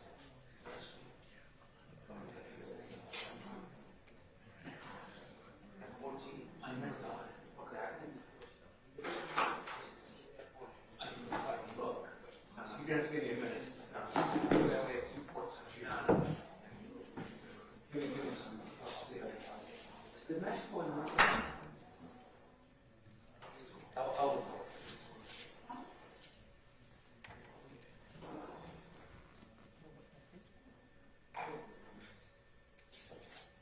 I'm good.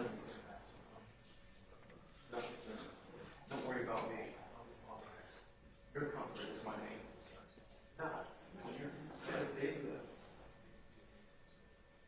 See this? See what's in it? For now, please.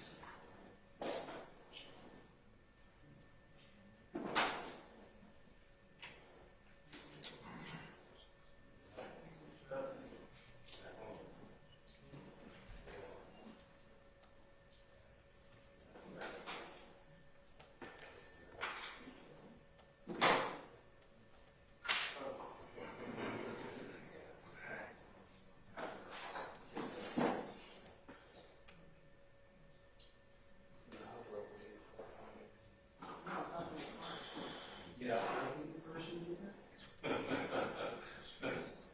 You don't see me talking about it.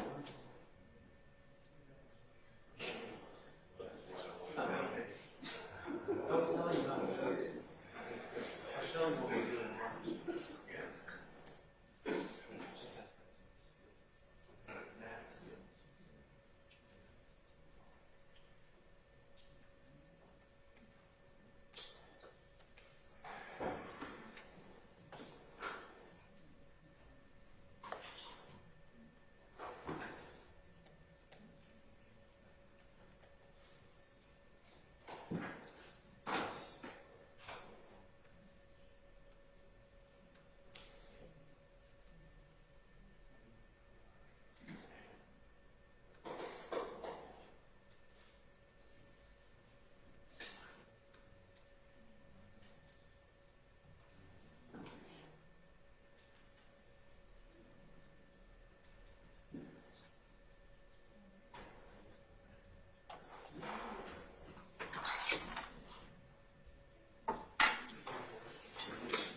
Remain seated, court call to order.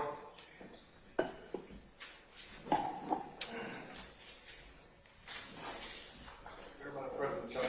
All right, thank you, sir.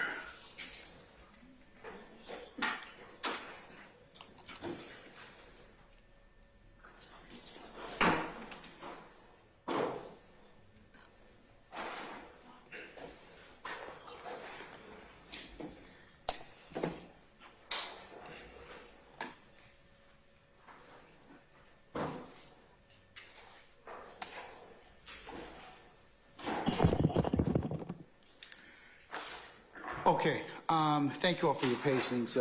Court had some unrelated business as the chief judge for me to attend to, and I appreciate your patience and indulgence with that.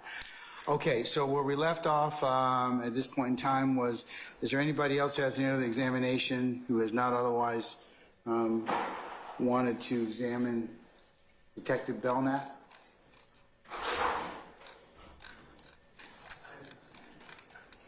Okay.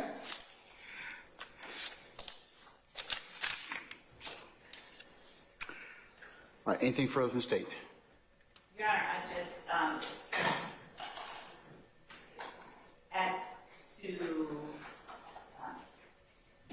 tender for the record State's Exhibit 3 in response to the questions asked regarding his SOP from 2012 that Mr. Harvey broached with the witness, and I have a copy. Have you shown that to opposing counsel? Yes, I will give to him now a copy of it. Ms. Hilton pointed it out to him when he was on cross-examination with. Was, have you shown it to me? The answer is no. The answer is no. I haven't seen it. This is the first time. Okay, well, go ahead and show it to him, madam, and see if that comports with the same thing that he showed the witness.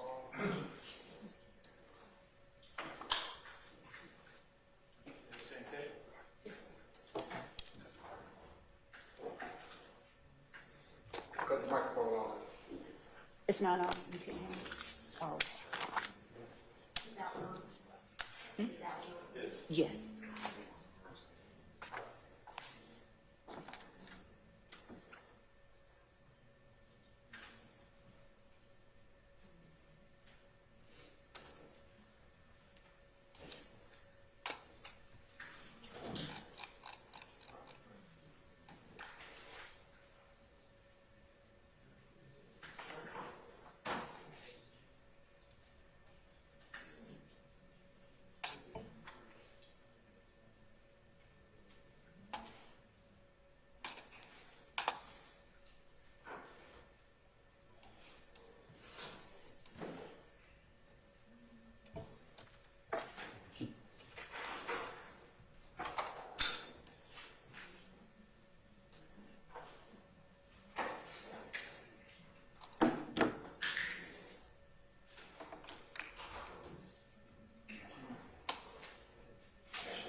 All right, Mr. Harvey, have you had an opportunity to take a look at stage 3, sir? Yes, sir. Is it the same one that you showed the witness, sir?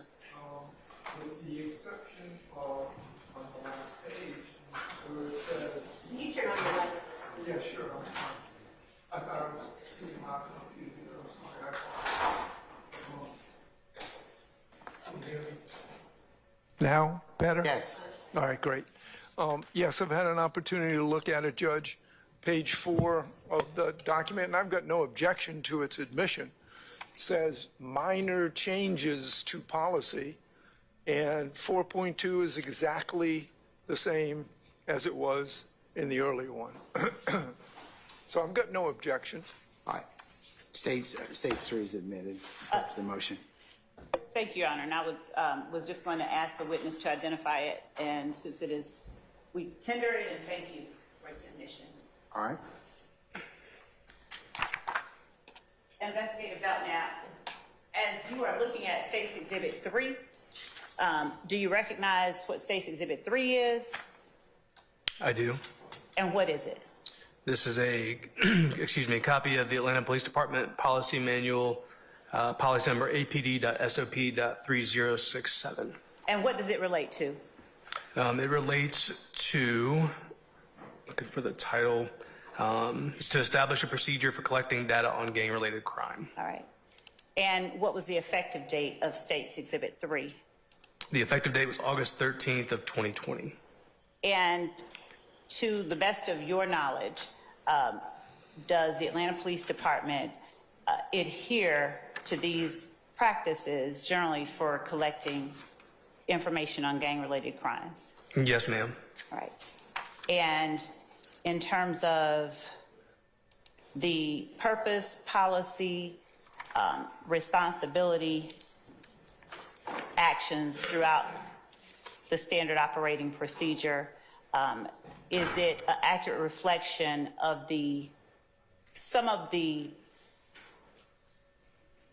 standards that you adhere to when you're investigating and documenting gang-related crime? Yes, ma'am. Thank you, Your Honor. That's all that I have. All right. Anything further?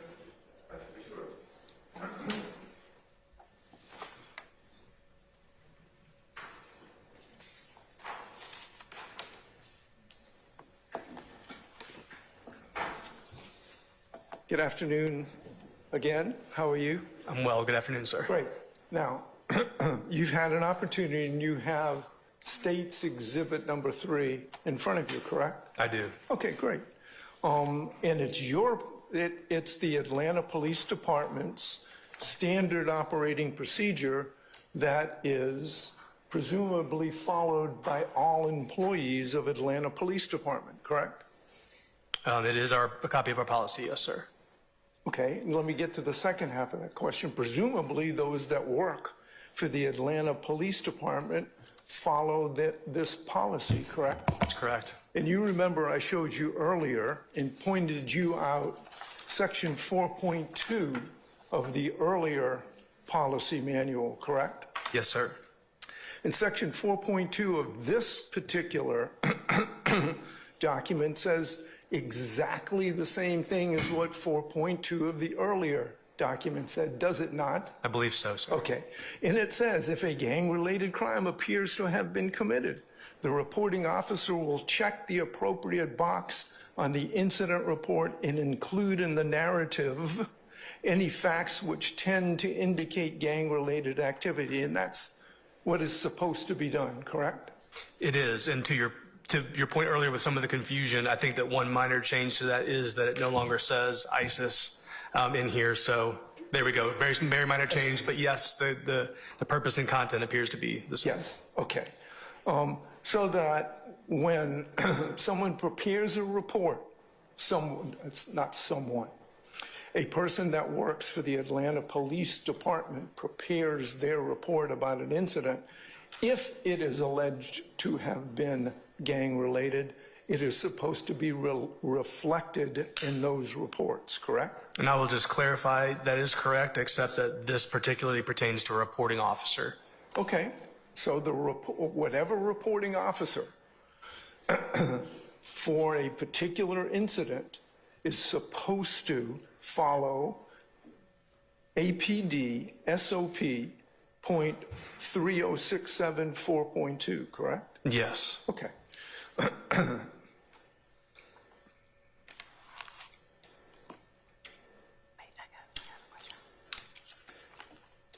And with regard to any of the changes, I don't see the tabs, correct? Right. All right. So that was eliminated. Yes. But 4.4 says information on gang members or gang activity will be verified, documented, and entered into the APD intelligence network, which is APIN, correct? Yes, sir. All right.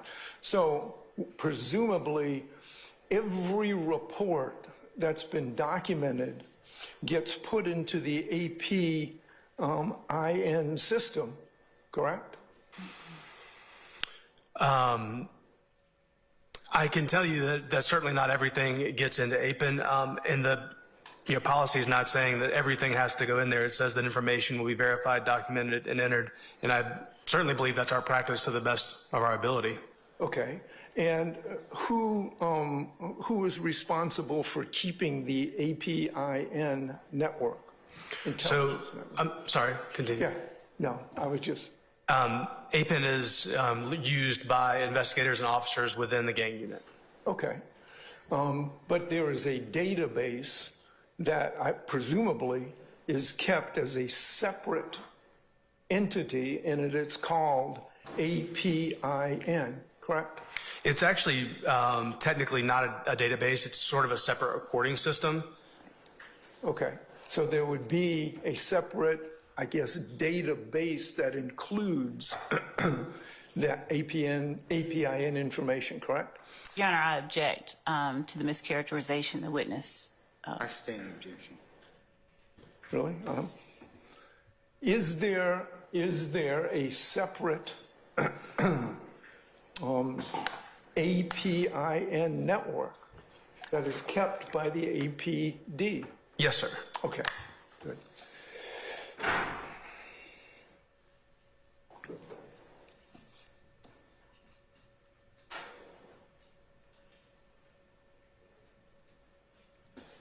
There is also a criminal intelligence unit, correct?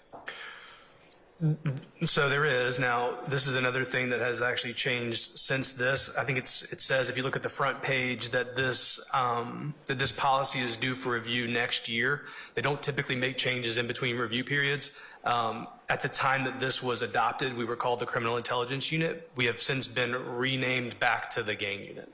I'm sorry, renamed back to the gang unit.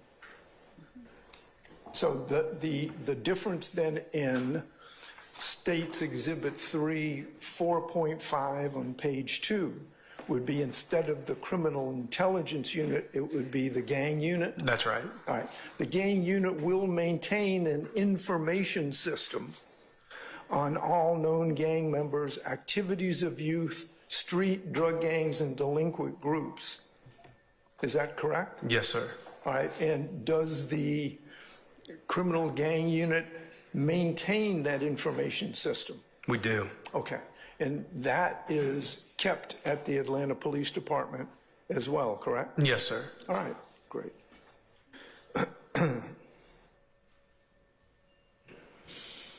is there such a thing that is available, the definitions in section 5.1 of States Exhibit 3, page 2, defining the APIN system that I just asked you about, right? Yes, sir. It's a comprehensive web-based platform that organizes investigations, including homicides and gang activity.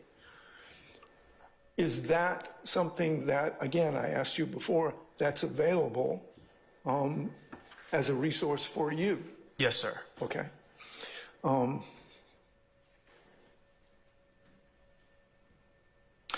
And is there such a thing under 5.1 as what the SOP denominates as a living file?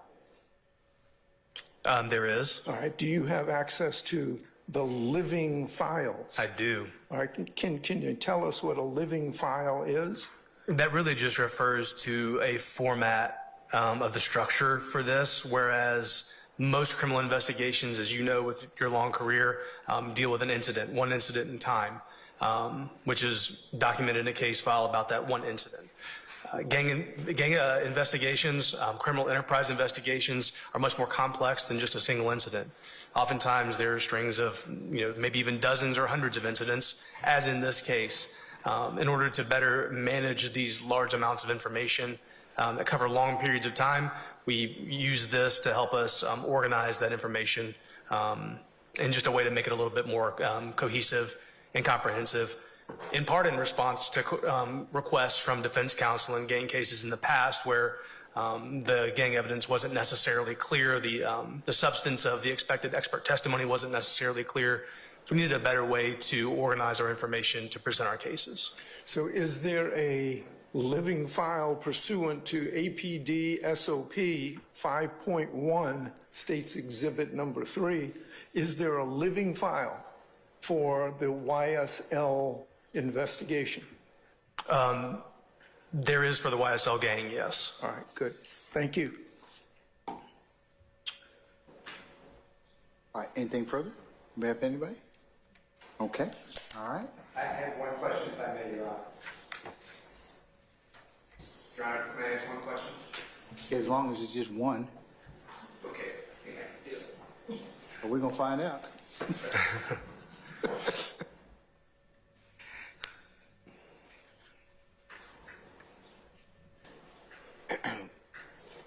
When you have qualified or tried to be qualified for expert testimony previously, did you write a report to prepare for that testimony? I have not written any expert reports for any of the criminal cases that I've testified as an expert. Never. No, sir, I don't believe so. Okay. Thank you. All right, thank you.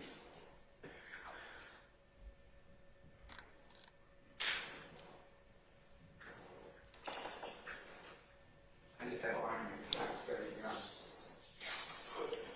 Okay, all right. I'll entertain a brief argument. You have up to 15 minutes. Can we ask Detective Belknap to step down if you'd like, or can we excuse him permanently or temporarily for the purpose of motion? I'd ask him to be excused temporarily if he would just wait outside, Your Honor, in the event that the court has anything else. Okay, all right, sir. I'm going to temporarily excuse you for the motion. If you can step outside, we'll let you know when we're done, okay? Thank you, Your Honor. All right, appreciate your patience with us. Yes, sir.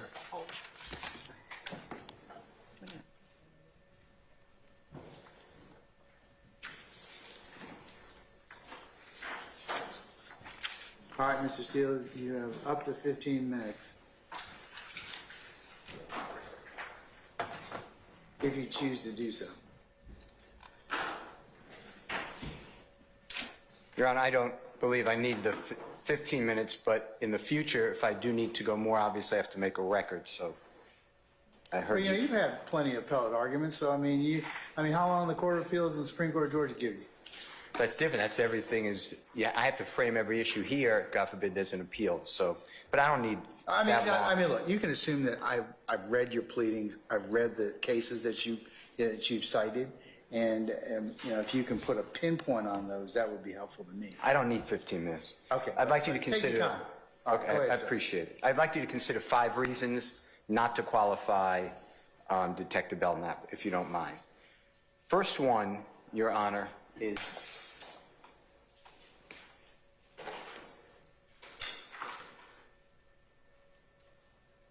Your Honor, I apologize. I'm reserving argument until after the defendants have argued.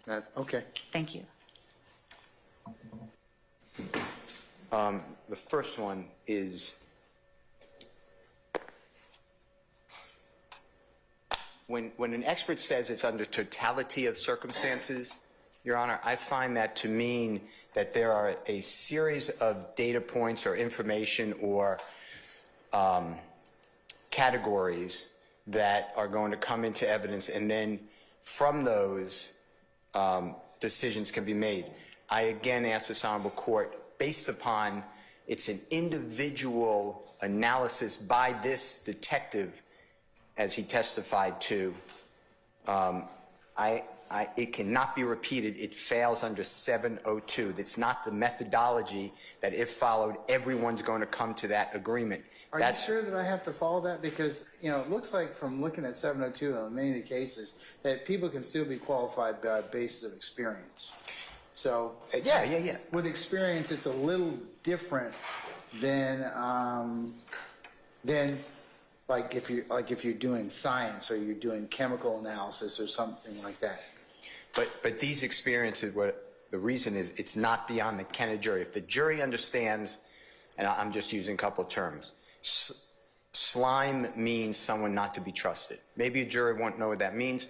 If that is explained, then the juror can determine whether the word slime is used towards a furtherance of a gang. So that's my first reason. It's not beyond the ken of the jury. You think it falls within ordinary common language? But not the language, the conclusion. That what I'm saying is to say, I take all this information and then I determine this, I believe that a jury can take that information and make their own determination. That's one. All right, sir. Number two is going back to Parcell, or Purcell, P-E-R-C-E-L-L versus State 346, Georgia Appeal 219. It's in Division 4C, as in Colette or in Charlie, 1, 2018, and it is that no one can talk about the intent as an element of the crime. And that's what he's doing. That's what the state wants. They're very broad. They've asked for things that I don't believe should be granted for expert opinion. On recognition, these are the four I wrote down. Investigation, identification, and practices. So I believe that most of those goes to elements of the offense. I would object number two. Number three, Your Honor, the third reason I'm asking the court not to grant the status of an expert is pursuant to OCGA, section 24-4, that's wrong, 24-7-705, also under Harris, which we discussed previously, H-A-R-R-I-S versus State, 314 Georgia 238. Your Honor, it's in Division 6A as in Elisa or Alpha, and it's 2022. And specifically, and this court agreed, this court actually ruled that this is going to happen, and I'm reading from the Harris case. An expert may, and this is quoting 705, an expert may testify in terms of opinion or inference and give reasons, therefore, without first testifying to the underlying facts or data unless the court requires otherwise. An expert may, in any event, be required to disclose the underlying facts or data on cross-examination. I've been asking for all the underlying facts and data. I've been asking for that, and I don't get anything. All I get from the witness is, I don't remember, I don't have it, and I don't recall. And I don't believe that under Harris, which this honorable court already embraced and said we're going to follow the teachings of our highest court, although they look to federal law, the Supreme Court of Georgia said that, and it's in Harris, while the second sentence of this rule is focused on disclosure during cross-examination, the first sentence explains that although an expert may testify about an opinion without first providing the facts or data underlying that opinion, the trial court may require otherwise. Federal courts applying the substantially similar Federal Rule of Evidence 705 have explained that the trial court has discretion in requiring the disclosure of facts or data underlying the expert's opinion, including the ability to require that disclosure before trial.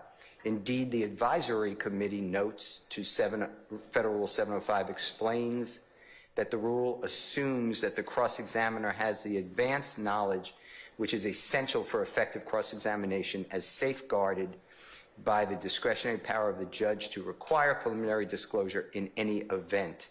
And the Supreme Court says that's what we should do here. So I don't have anything. And without it, I've been asking for expert reports. I put it in writing on December 12th of 2022, asking for expert reports. I have no expert reports. I have none of the data, and it's impossible because I can't really effectively bring out to this honorable court why Detective Belknap was wrong in so many of these cases, if he was wrong in any case, on his conclusion that this was criminal street gang activity or these were evidence of a criminal street gang, because I don't have any of the particulars that he relies on, and I think therefore the court doesn't have anything. So that's the third reason. The fourth reason, Your Honor, that I ask you not to permit this testimony is, even though I have no reports, I've been noticed for 4 5 experts from the same agency. That's the Honorable City of Atlanta Police Department. And we have Investigator Viverito works there, Detective Belknap, Detective Gaither, Detective Dennis, and Detective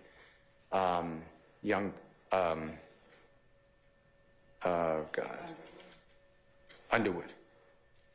And I'm going to ask this court to invoke 403 and select, if you grant it, select one, because they're cumulative. And that's why I was asking, do you go to the same exact teachings that these other people do? And I know you did not allow that question necessarily to be asked. But, Your Honor, all that's going to happen is the state of Georgia are going to have 5 opening statements and 5 closing arguments from 5 different experts, and the state wants to call these experts at separate times. They filed a motion. We want to call all those witnesses multiple times. And I think that that's cumulative, and it should be one person. So that's my 4th reason. And that's actually my last. I think I said 5, but that's actually it, Your Honor. Thank you so much. You're very welcome, sir. All right, Ms. Love. Your Honor. Oh, I'm sorry. I'm sorry. May I also say something, Your Honor? Sure. I'll be brief.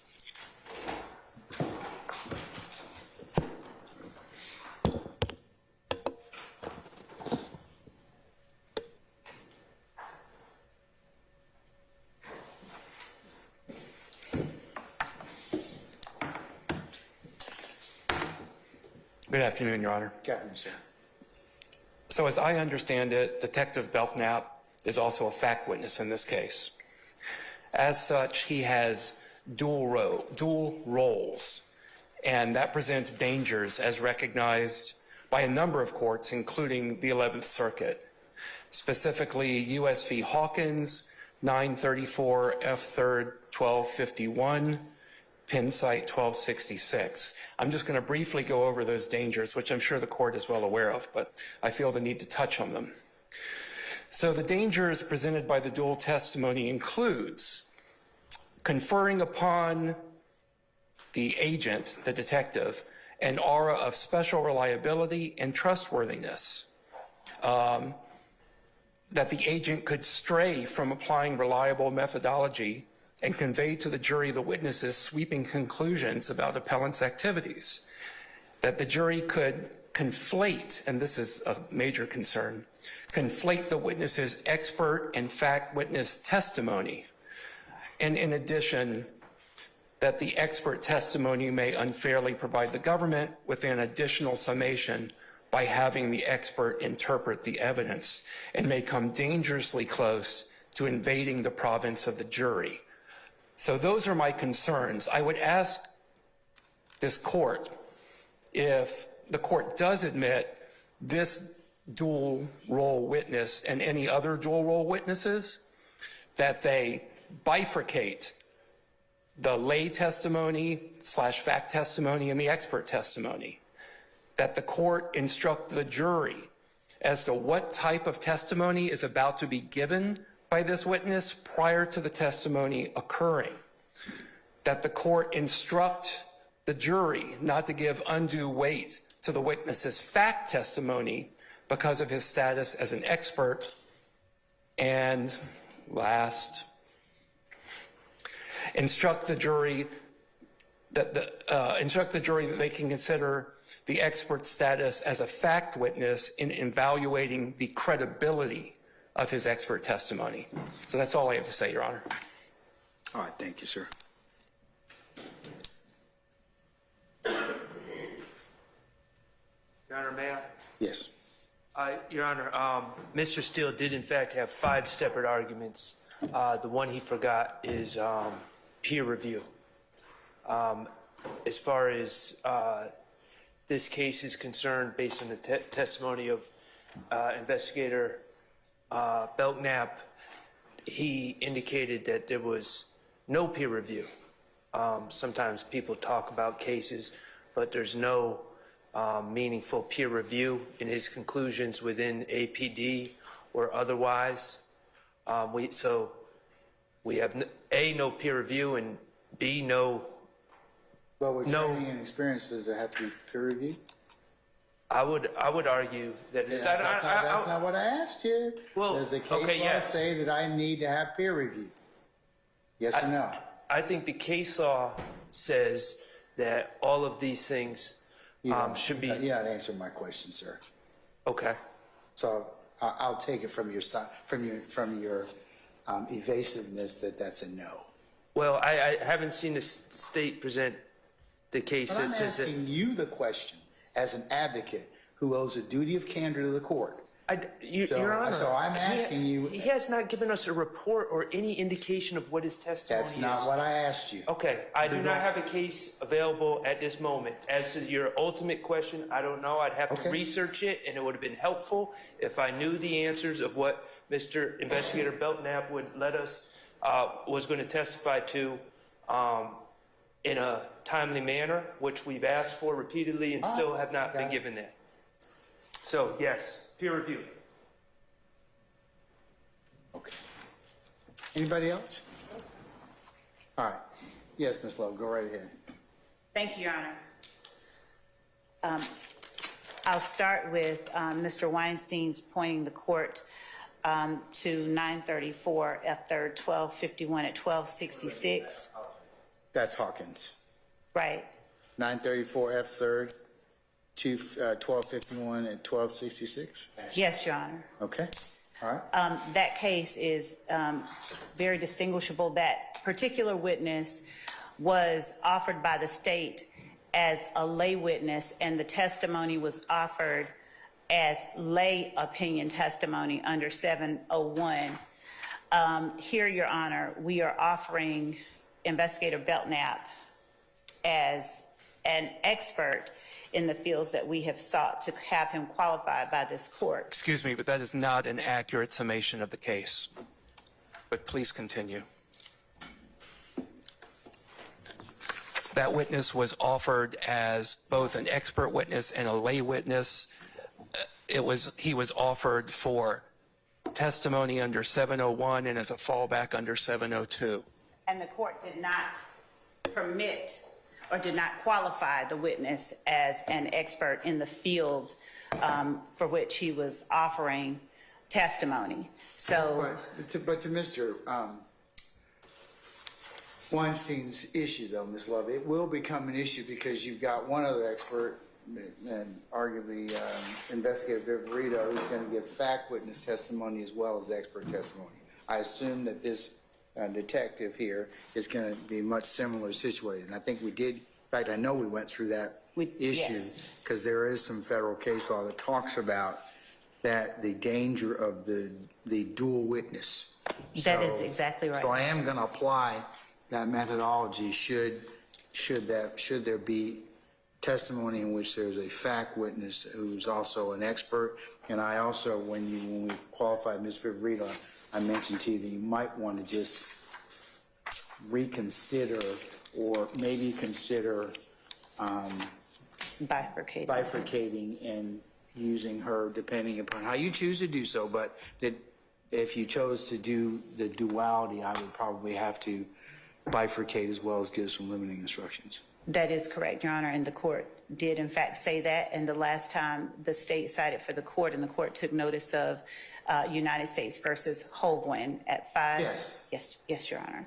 And so. And on an unrelated matter, you have my other order ready today? Ms. Viverito, yes. We were talking about that. Is it ready, Ms. Your Honor, I think that it'll be. Because Did we say the 16th? I don't mean because I'm getting older and I like to ask what's on my mind. But I believe that we did, in fact. I'm looking at my right now at the calendar. It was supposed to be today. It's supposed to be due today. Okay, Your Honor. Okay, that and the residual hearsay order. Okay. Okay, all right. But related to that, Holbrin, yes, same case. That's why I do think it would be relevant. And Your Honor, yes, exactly. I'm in agreement with the court as it relates to making certain that that distinction is raised for a jury so that there is no confusion and no error introduced through their testimony. That issue, as the court has noted, was addressed in Holguin, and I believe that the court in Holguin laid out proper parameters that the court has already indicated it would follow as well regarding that type of testimony that is presented in this case. And of course, the state has we are in complete agreement with the court's analysis that it should be distinguished for the jury, and we would ensure that our questions of these witnesses don't cause the expert and the fact testimony to be conflated by the jury. And we will follow whatever protocols that the court puts in place as it relates to that. As it relates to Mr. Shart's argument regarding peer review, that argument lacks merit, as the court notes in Holguin. This is not a circumstance where you have scientific reports that are peer reviewed. What the witness did testify about was the extent of the collaboration and the training that he has received and has engaged in with other law enforcement agencies and other gang investigators, specifically those in other parts of the nation and those in other parts of Georgia and those in other parts of this jurisdiction, particularly in Fulton County. The court in Holguin specifically stated that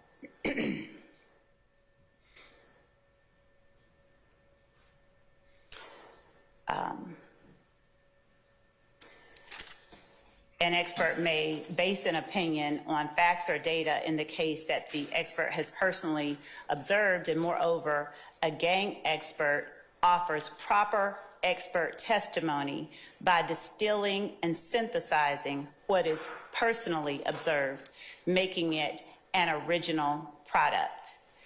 And where a gang expert applied his training and experience to the sources before him and reached an independent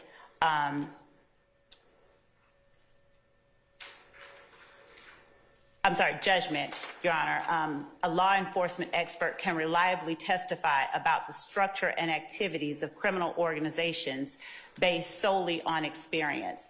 Similarly, officers may testify about their interpretations of commonly used drug or gang jargon based solely on their training and experience.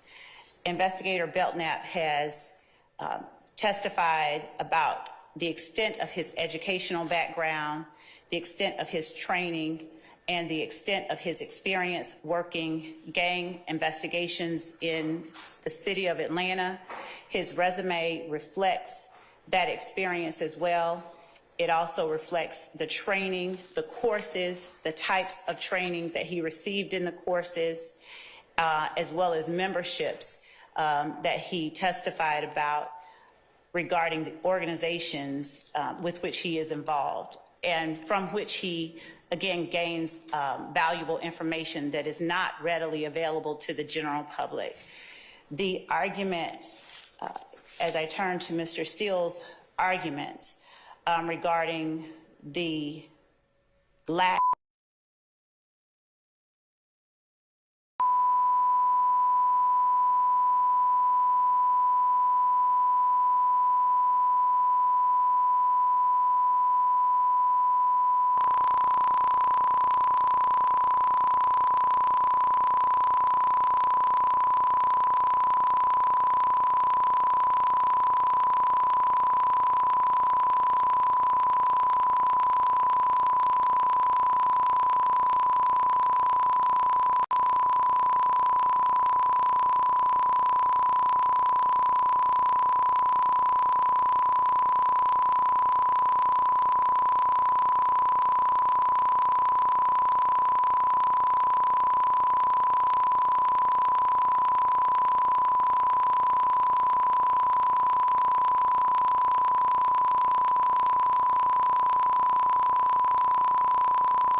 training from leaders in gang investigation and prosecution from federal, state, and local agencies across the Southeast, with topics including prosecuting street gang members in Georgia and others, and as well all of the training that is reflected on his resume that has been admitted as States 1, we would ask that the court find that Investigator Belknap is in fact qualified to testify as an expert in criminal street gang recognition, investigations, identification, and practices.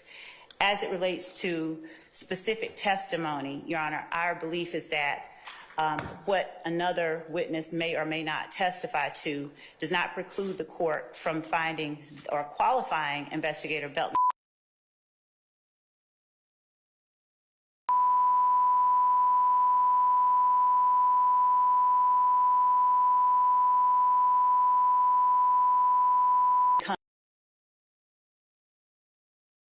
witness has already testified about. Our belief is that that point right there is the point at which the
Bless you.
Okay, folks, thank you for your patience.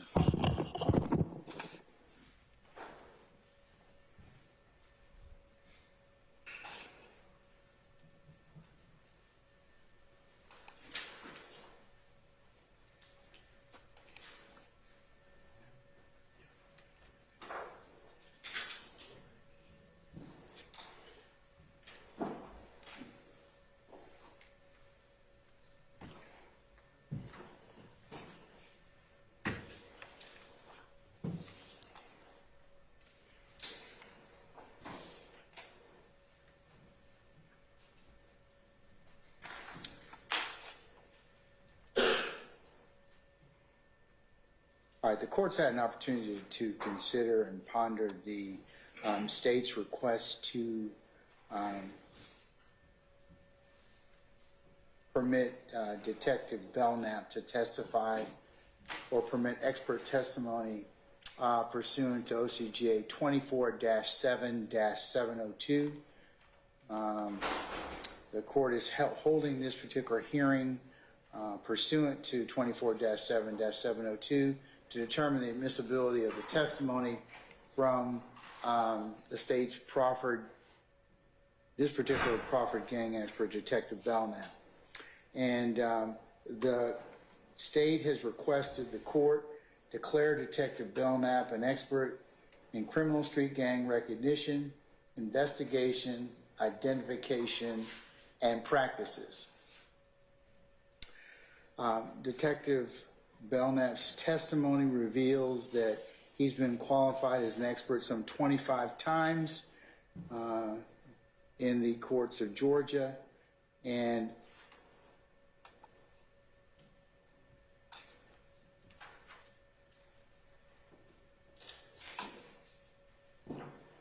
he's testified as a gang expert. Having heard evidence, testimony, and argument from all parties, and this court will also apply this to as it relates to not specifically, in addition to Mr. Sharp, Mr. Steele and Mr. Weinstein and Mr. Harvey's clients, but to all the remaining defendants as it may pertain to this particular expert. As we all know, on July 1st of 2022, Georgia's evidence code was amended to apply the tenets outlined in Daubert versus Merrill Dow Pharmaceuticals 509 U.S. 579, 1993 to criminal cases in this state. Formerly, expert witnesses in the state were governed by the provisions of 24-7-701. But as of July the 1st of 2022, the rules of OCGA 24-7-702 mirror the requirements of Daubert. OCGA 24-7-702B provides a witness who is qualified as an expert by knowledge, skill, or experience or education may testify in the form of an opinion or otherwise if, 1, the expert's scientific, technical, or other specialized knowledge will help the trier of fact to understand the evidence or determine a fact and issue. 2, the testimony is based on sufficient facts or data. 3, the testimony is the product of reliable principles and methods. And 4, the expert has reliably applied the principles and methods to the facts of the case. And additionally, OCGA 24-7-702 ECHO provides guidance to courts on how to apply this code section. And it's the intent of the legislature that in all proceedings, the courts of the state of Georgia not be viewed as open to expert testimony that would not be admissible in other states. Therefore, interpreting and applying this code section, the courts of the state may draw from the opinions of the United States Supreme Court in Daubert versus Merrill Dow Pharmaceuticals, General Electric versus Joyner, 552 U.S. 136, 1997, and Kumo KU-HMO Tire Company Limited versus Carmichael, 526 U.S. 137, 1999, and other cases in federal courts applying the standards announced by the United States Supreme Court and these cases. The 11th Circuit provides guidance for applying this new standard in United States versus Frazier, 387 F. 3rd, 1244, 11th Circuit. 2004, the 11th Circuit explained the witness qualified as an expert may testify in the form of an opinion as in OCGA 24-7-702. The testimony is based on sufficient facts or data. Testimony is a product of reliable principles and methods. And the witness has applied the principles and methods reliable to the facts of the case. And that is Frazier at 1259. So this court must perform a gatekeeping function concerning the admission of expert scientific and technical evidence. To determine whether expert testimony is admissible, this court must consider whether 1, the expert is qualified to testify competently regarding the matters he intends to address. 2, the methodology by which the expert reaches his conclusions is sufficiently reliable as determined by the sort of inquiry mandated in Daubert. And 3, the testimony assists the trier of fact through the application of scientific, technical, or specialized expertise to understand the evidence or determine a fact and issue. And that's citing City of Tuscaloosa versus Harcross Chemicals, Inc., 158 F. 3rd, 548, 11th Circuit, 1998. Daubert 509 U.S. at 589. Further, the proponent of expert testimony always bears the burden to show that his expert is qualified to testify competently regarding the matters he intends to address. The methodology by which the expert reaches conclusions is sufficiently reliable, and the testimony assists the trier of fact.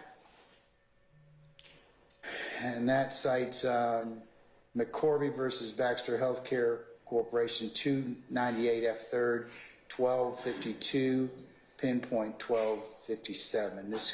This court finds the state has met its burden as to Detective Belknap's testimony. The state's presented evidence from Detective Belknap today and has entered his CV into evidence the state's won. Testimony and Detective Belknap's CV shows his extensive experience in gang investigations. He's received a degree in sociology from Emory University. He's worked as a police officer and detective for over 18 years in Atlanta, where he's investigated numerous gang cases, spoken with thousands of gang members, including members of YSL. Detective Belknap has attended many trainings on gang investigations and intelligence over the years and has taught those trainings. Additionally, Detective Belknap has developed training courses on gangs for police officers. He assists in the gang investigators course at the Georgia Public Safety Training Center. He served as a guest lecturer throughout and has conducted training for numerous law enforcement agencies across the state of Georgia, as well as other states, and to include some foreign countries.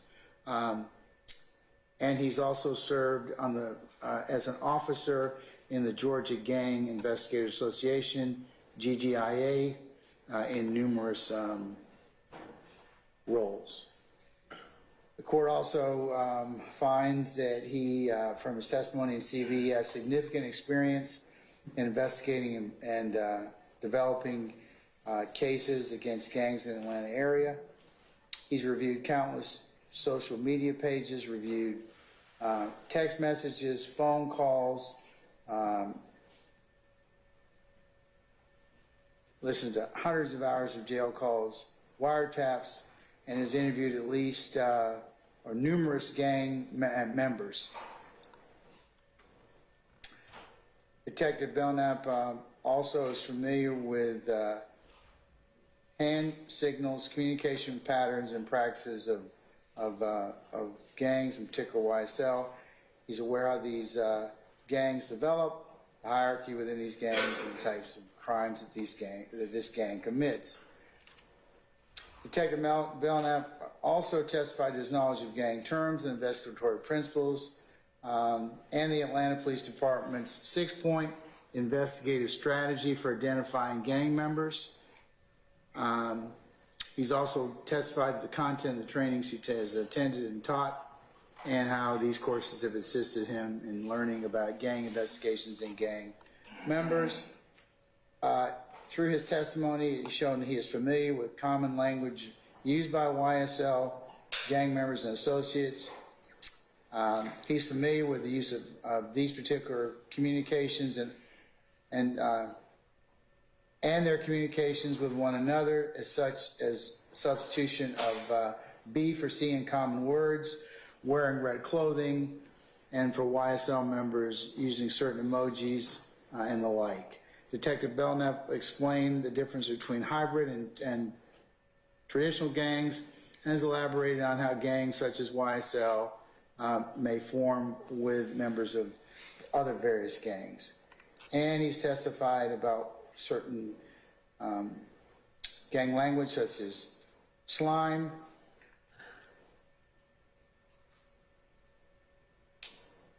and how traditional gangs and hybrid gangs interact with one another.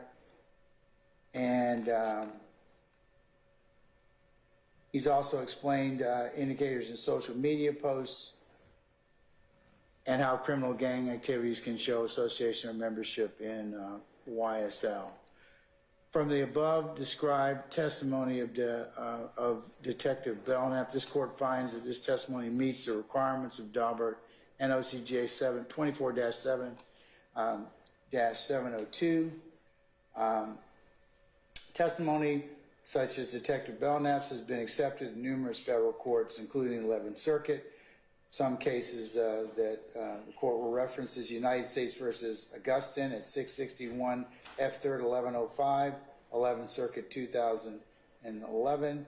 U.S. versus Wilson, 634 F APPX 718, 11th Circuit 2015. U.S. versus Ledbetter, 929 F3rd 338, 6th Circuit 2019, among others.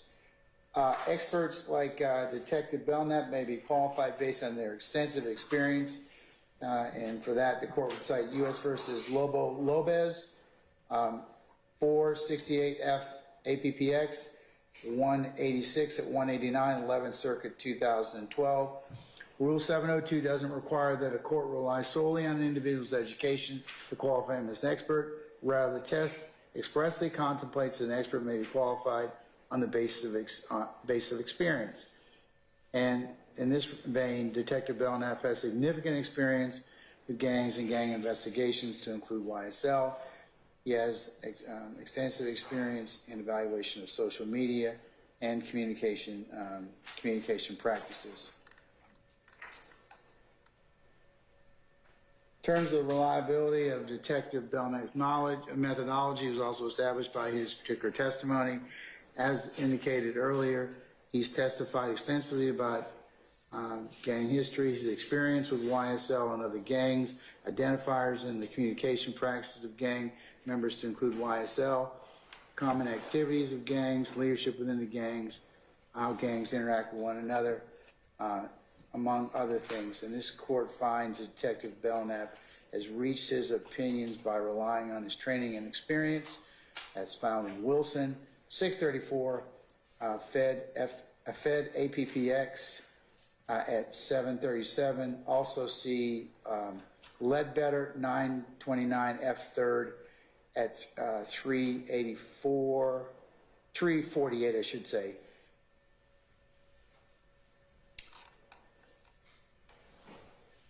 Detective Belknap's years of experience applying this methodology sufficiently supports the reliability of his application to the facts in this case.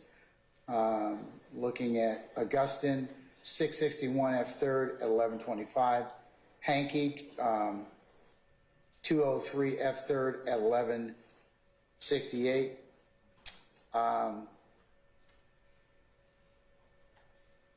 The Daubert factors simply are not applicable to this type of testimony from a gang expert whose reliability depends heavily on the knowledge and experience of an expert rather than a methodology on the theory or the theory behind it, citing Hankey 203 F. 3rd at 1168, Kumutire 526 U.S. at 150. The court also finds that Detective Belknap's testimony will assist the jury, citing Wilson 634 F. APPX at 738.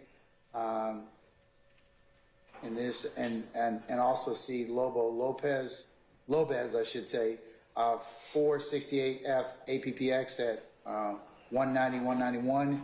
Gang expert offered statements that shed light on the internal structure, rules, terminology, and methods of the gang.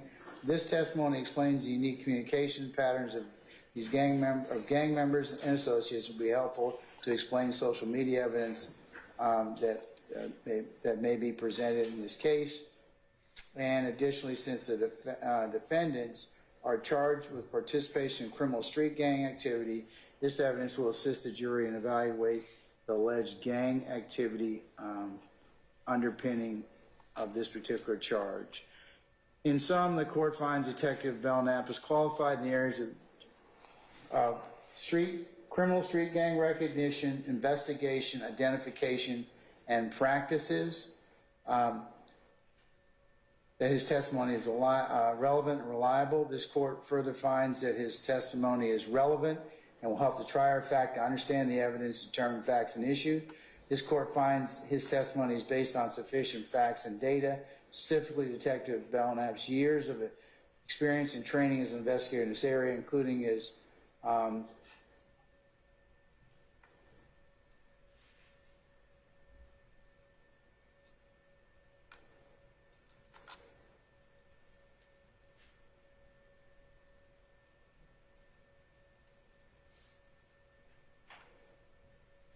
interview with thousands of gang members. This court finds Detective Belknap's testimony is the product of reliable facts and methods, particularly through his experience on individual cases and his ability to identify and describe gang membership and communication indicators. And this court finds that Detective Belknap has reliably applied principles and methodologies of facts in this case. Foregoing reasons, the court will, subject to a proper foundation, qualify Detective Belknap as an expert in criminal street gang recognition, investigation, identification and practices under OCGA 24-7-702. That's my ruling. And if the state will prepare a suitable order, submit that to your colleagues, and if I could have that.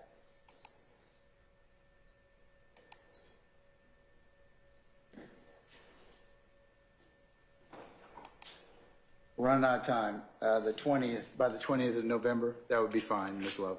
Can you do that? Yes, Judge. All right.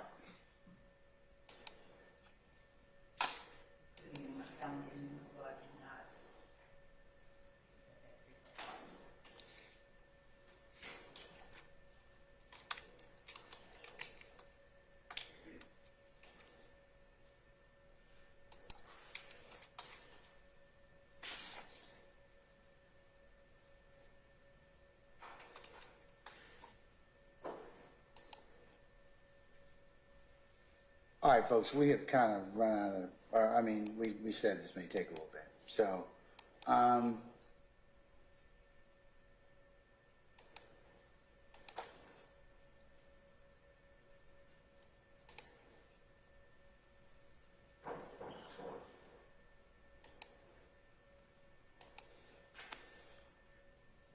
Madam, which other experts do you have today? Or do you have, because I think that I had planned for most of tomorrow as well for this to kind of go on. So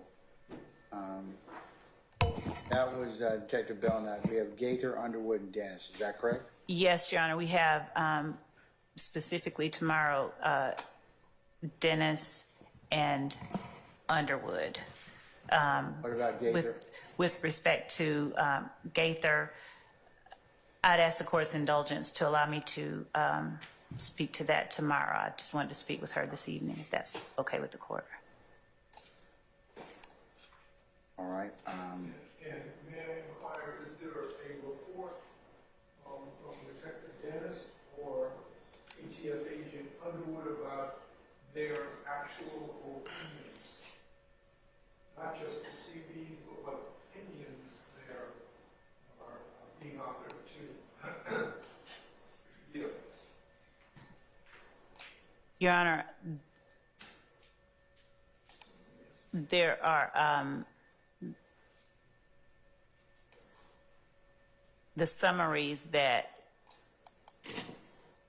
the court has instructed the state to provide before the 16th from each of these witnesses will be provided. At this time, we have turned over reports, any reports that have been authored by either of these witnesses.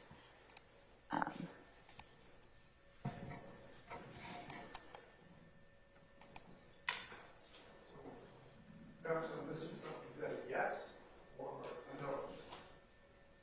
The reports defining what their opinions are offered, what opinions they're going to offer. Are there any reports? That's basically what they're asking for, Ms. Yeah, Love. there's nothing more than what we've already given at this Testimony. time. Yes. Yeah, there's going to be a CV, and then there's going to be some testimony.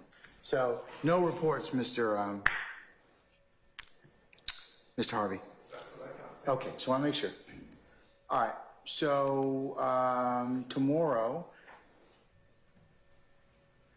we will start with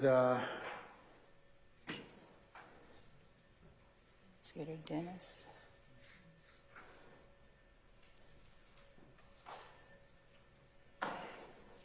I believe that we also have on deck for tomorrow to hear motion limine number 34. Is that correct? Just a second. I don't know which one that is, but I have it on my notes to resolve tomorrow. I'm checking, Your Honor. 34, Your Honor? Yes, ma'am.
Wes, do you know which one it is?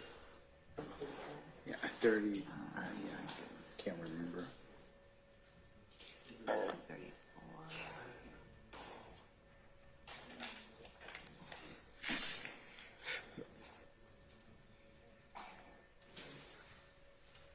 Oh, is that for tomorrow?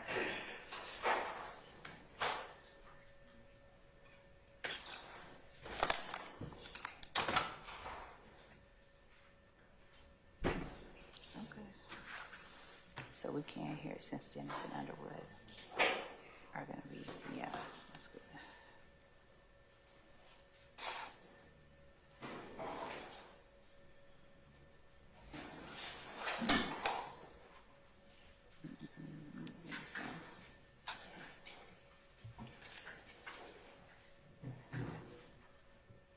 Your Honor, since I'm looking at motion in limine 34, in essence, it's a motion to suppress, and since the investigators who are named in this motion in limine will also be here tomorrow,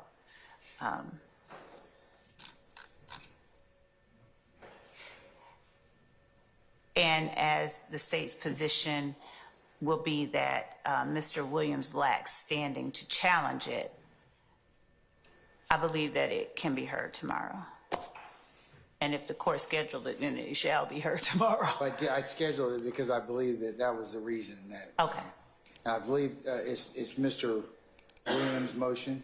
Yes, Your Honor.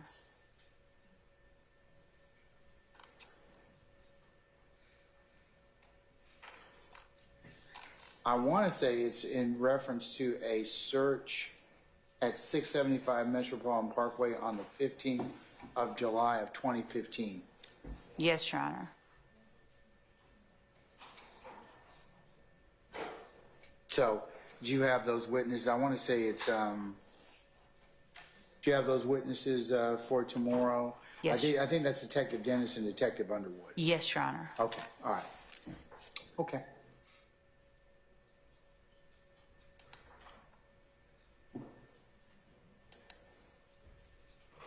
All right. And Ms. Love and Ms. Hilton, I have reviewed the video of involving witness A and witness B, and I will be prepared to, I believe, have argument on the issues involving those two particular witnesses under the residual hearsay clause, okay? I think that was a co-conspirator. I'm sorry, the co-conspirator clause. Yes, ma'am. Thank you, Judge. Tomorrow. Yes, I did in fact listen to those under, these are the ones that were introduced under 801D 2E1. Yeah, so I'm prepared to listen to argument on that tomorrow. Because I've actually seen I've seen the videos as well as I've read the transcripts. Okay? Yes, Your Honor. All right. Okay, any other administrative of me at this point in time? If not, yes, sir.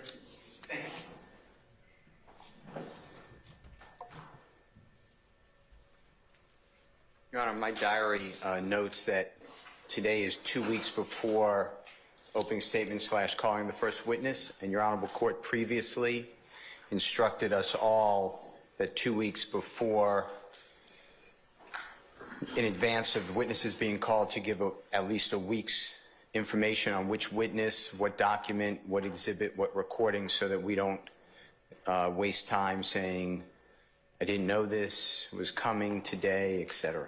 So I would like to have that list, if you don't mind. Your Honor, I believe that what the court stated, or what the court did, I don't believe that there was an instruction of that nature. I believe that the court asked the state whether or not we would in advance provide the defense with what witnesses we intended to present. And I stated that as the trial progresses, we would endeavor to do that 2 weeks in advance, but Okay, well, it's 2 at weeks. least 1 week out, Your Honor, is what I said. And so given where we are, I would ask that the court allow me to provide that to counsels for the defendant no later.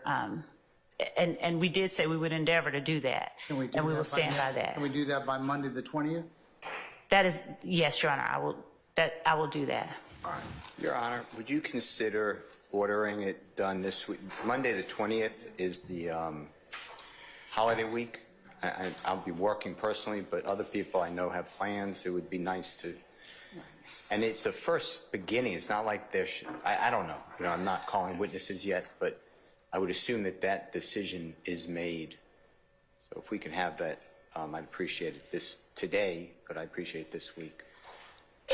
Mr. Steele, I share with you your concern. I think having on Monday, I mean, I'm not trying to have everybody work over the holidays, but we have also compressed our time period given the fact that we thought we were going to have a little bit more time to handle all this stuff, and then we had picked a jury, and then things have kind of been crammed in there. So I'm just saying we're going to have to do the best we can with that. So, no harm in asking, but... Can it be Monday morning? Huh? Yes. I would say by the time, Ms. Love, if you could have those by the time that we are ready in court on Monday, and Monday the 20th is, what do I have right here?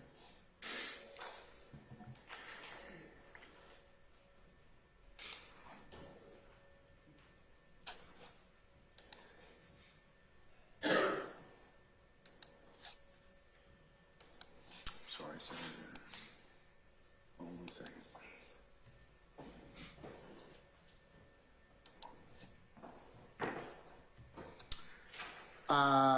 Monday, the 20th, we are taking up your plea and bar, and if we need to, the motion to disqualify you. So yes, they need to be in here. If you could hand them out, or you could get them to council before 9:30 on the 20th, that would be greatly appreciated. Thank you, Your Honor. Okay. And then tomorrow is at 10, is that true? Yes, sir. And then Wednesday, Thursday, and then are we having court before this honorable court on Friday? I just don't have my diary.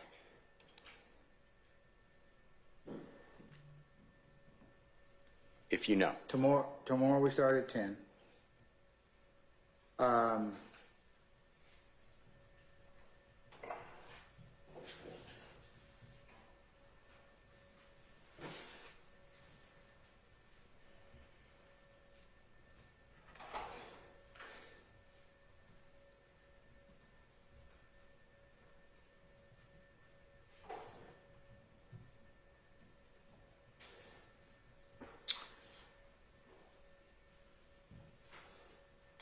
Wes? Oh, I was at another meeting. Got the motion of the constitutionality of the John Wins. I can move that up to 11:45. Yeah, deal with that at 10 o'clock. All right. Sounds good.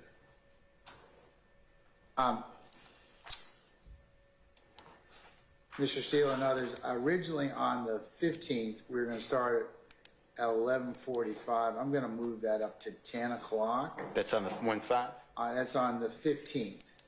We're going to handle the motion on the constitutionality of the gun statute and the show cause for juror 144, and then 10 a.m. And then that afternoon, I think at 1 o'clock, we were going to revisit the videotape hearing on Williams' motion to suppress number 10, and Williams' motion in limine number 4, and Williams' motion to suppress number 8. Thank you. And then the 16th,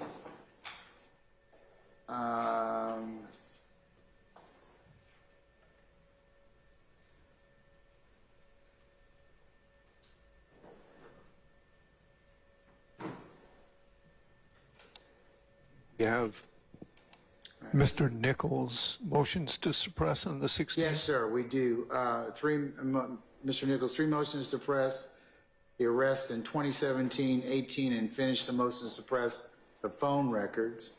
And then Mr. Williams' motion to discovery, motion in limine 26, motion for discovery 27 through 32.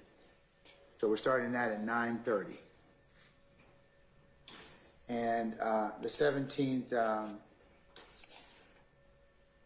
you all are going to get an administrative day, as I have other unrelated business. But on the 17th,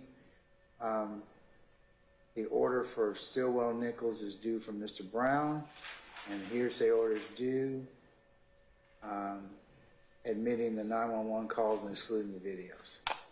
And then the 20th, I have scheduled for your plea and bar at 9:30. Thank you, Your Honor. All right. And Mr. Floyd owes me those rulings. And you ladies were supposed to also let me know whether or not you, I think I said, if I didn't tell you, but by Wednesday, whether or not you wish to further maintain at this point in time any further discussion to disqualify Mr. Steele, okay? Yes, Judge. All right.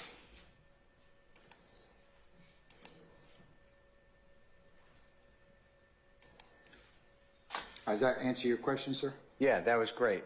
Thank you. I just want to get my make sure that I'm timely. Thank you, sir. All right, you're welcome.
All right, any other ministerial inquiry of me?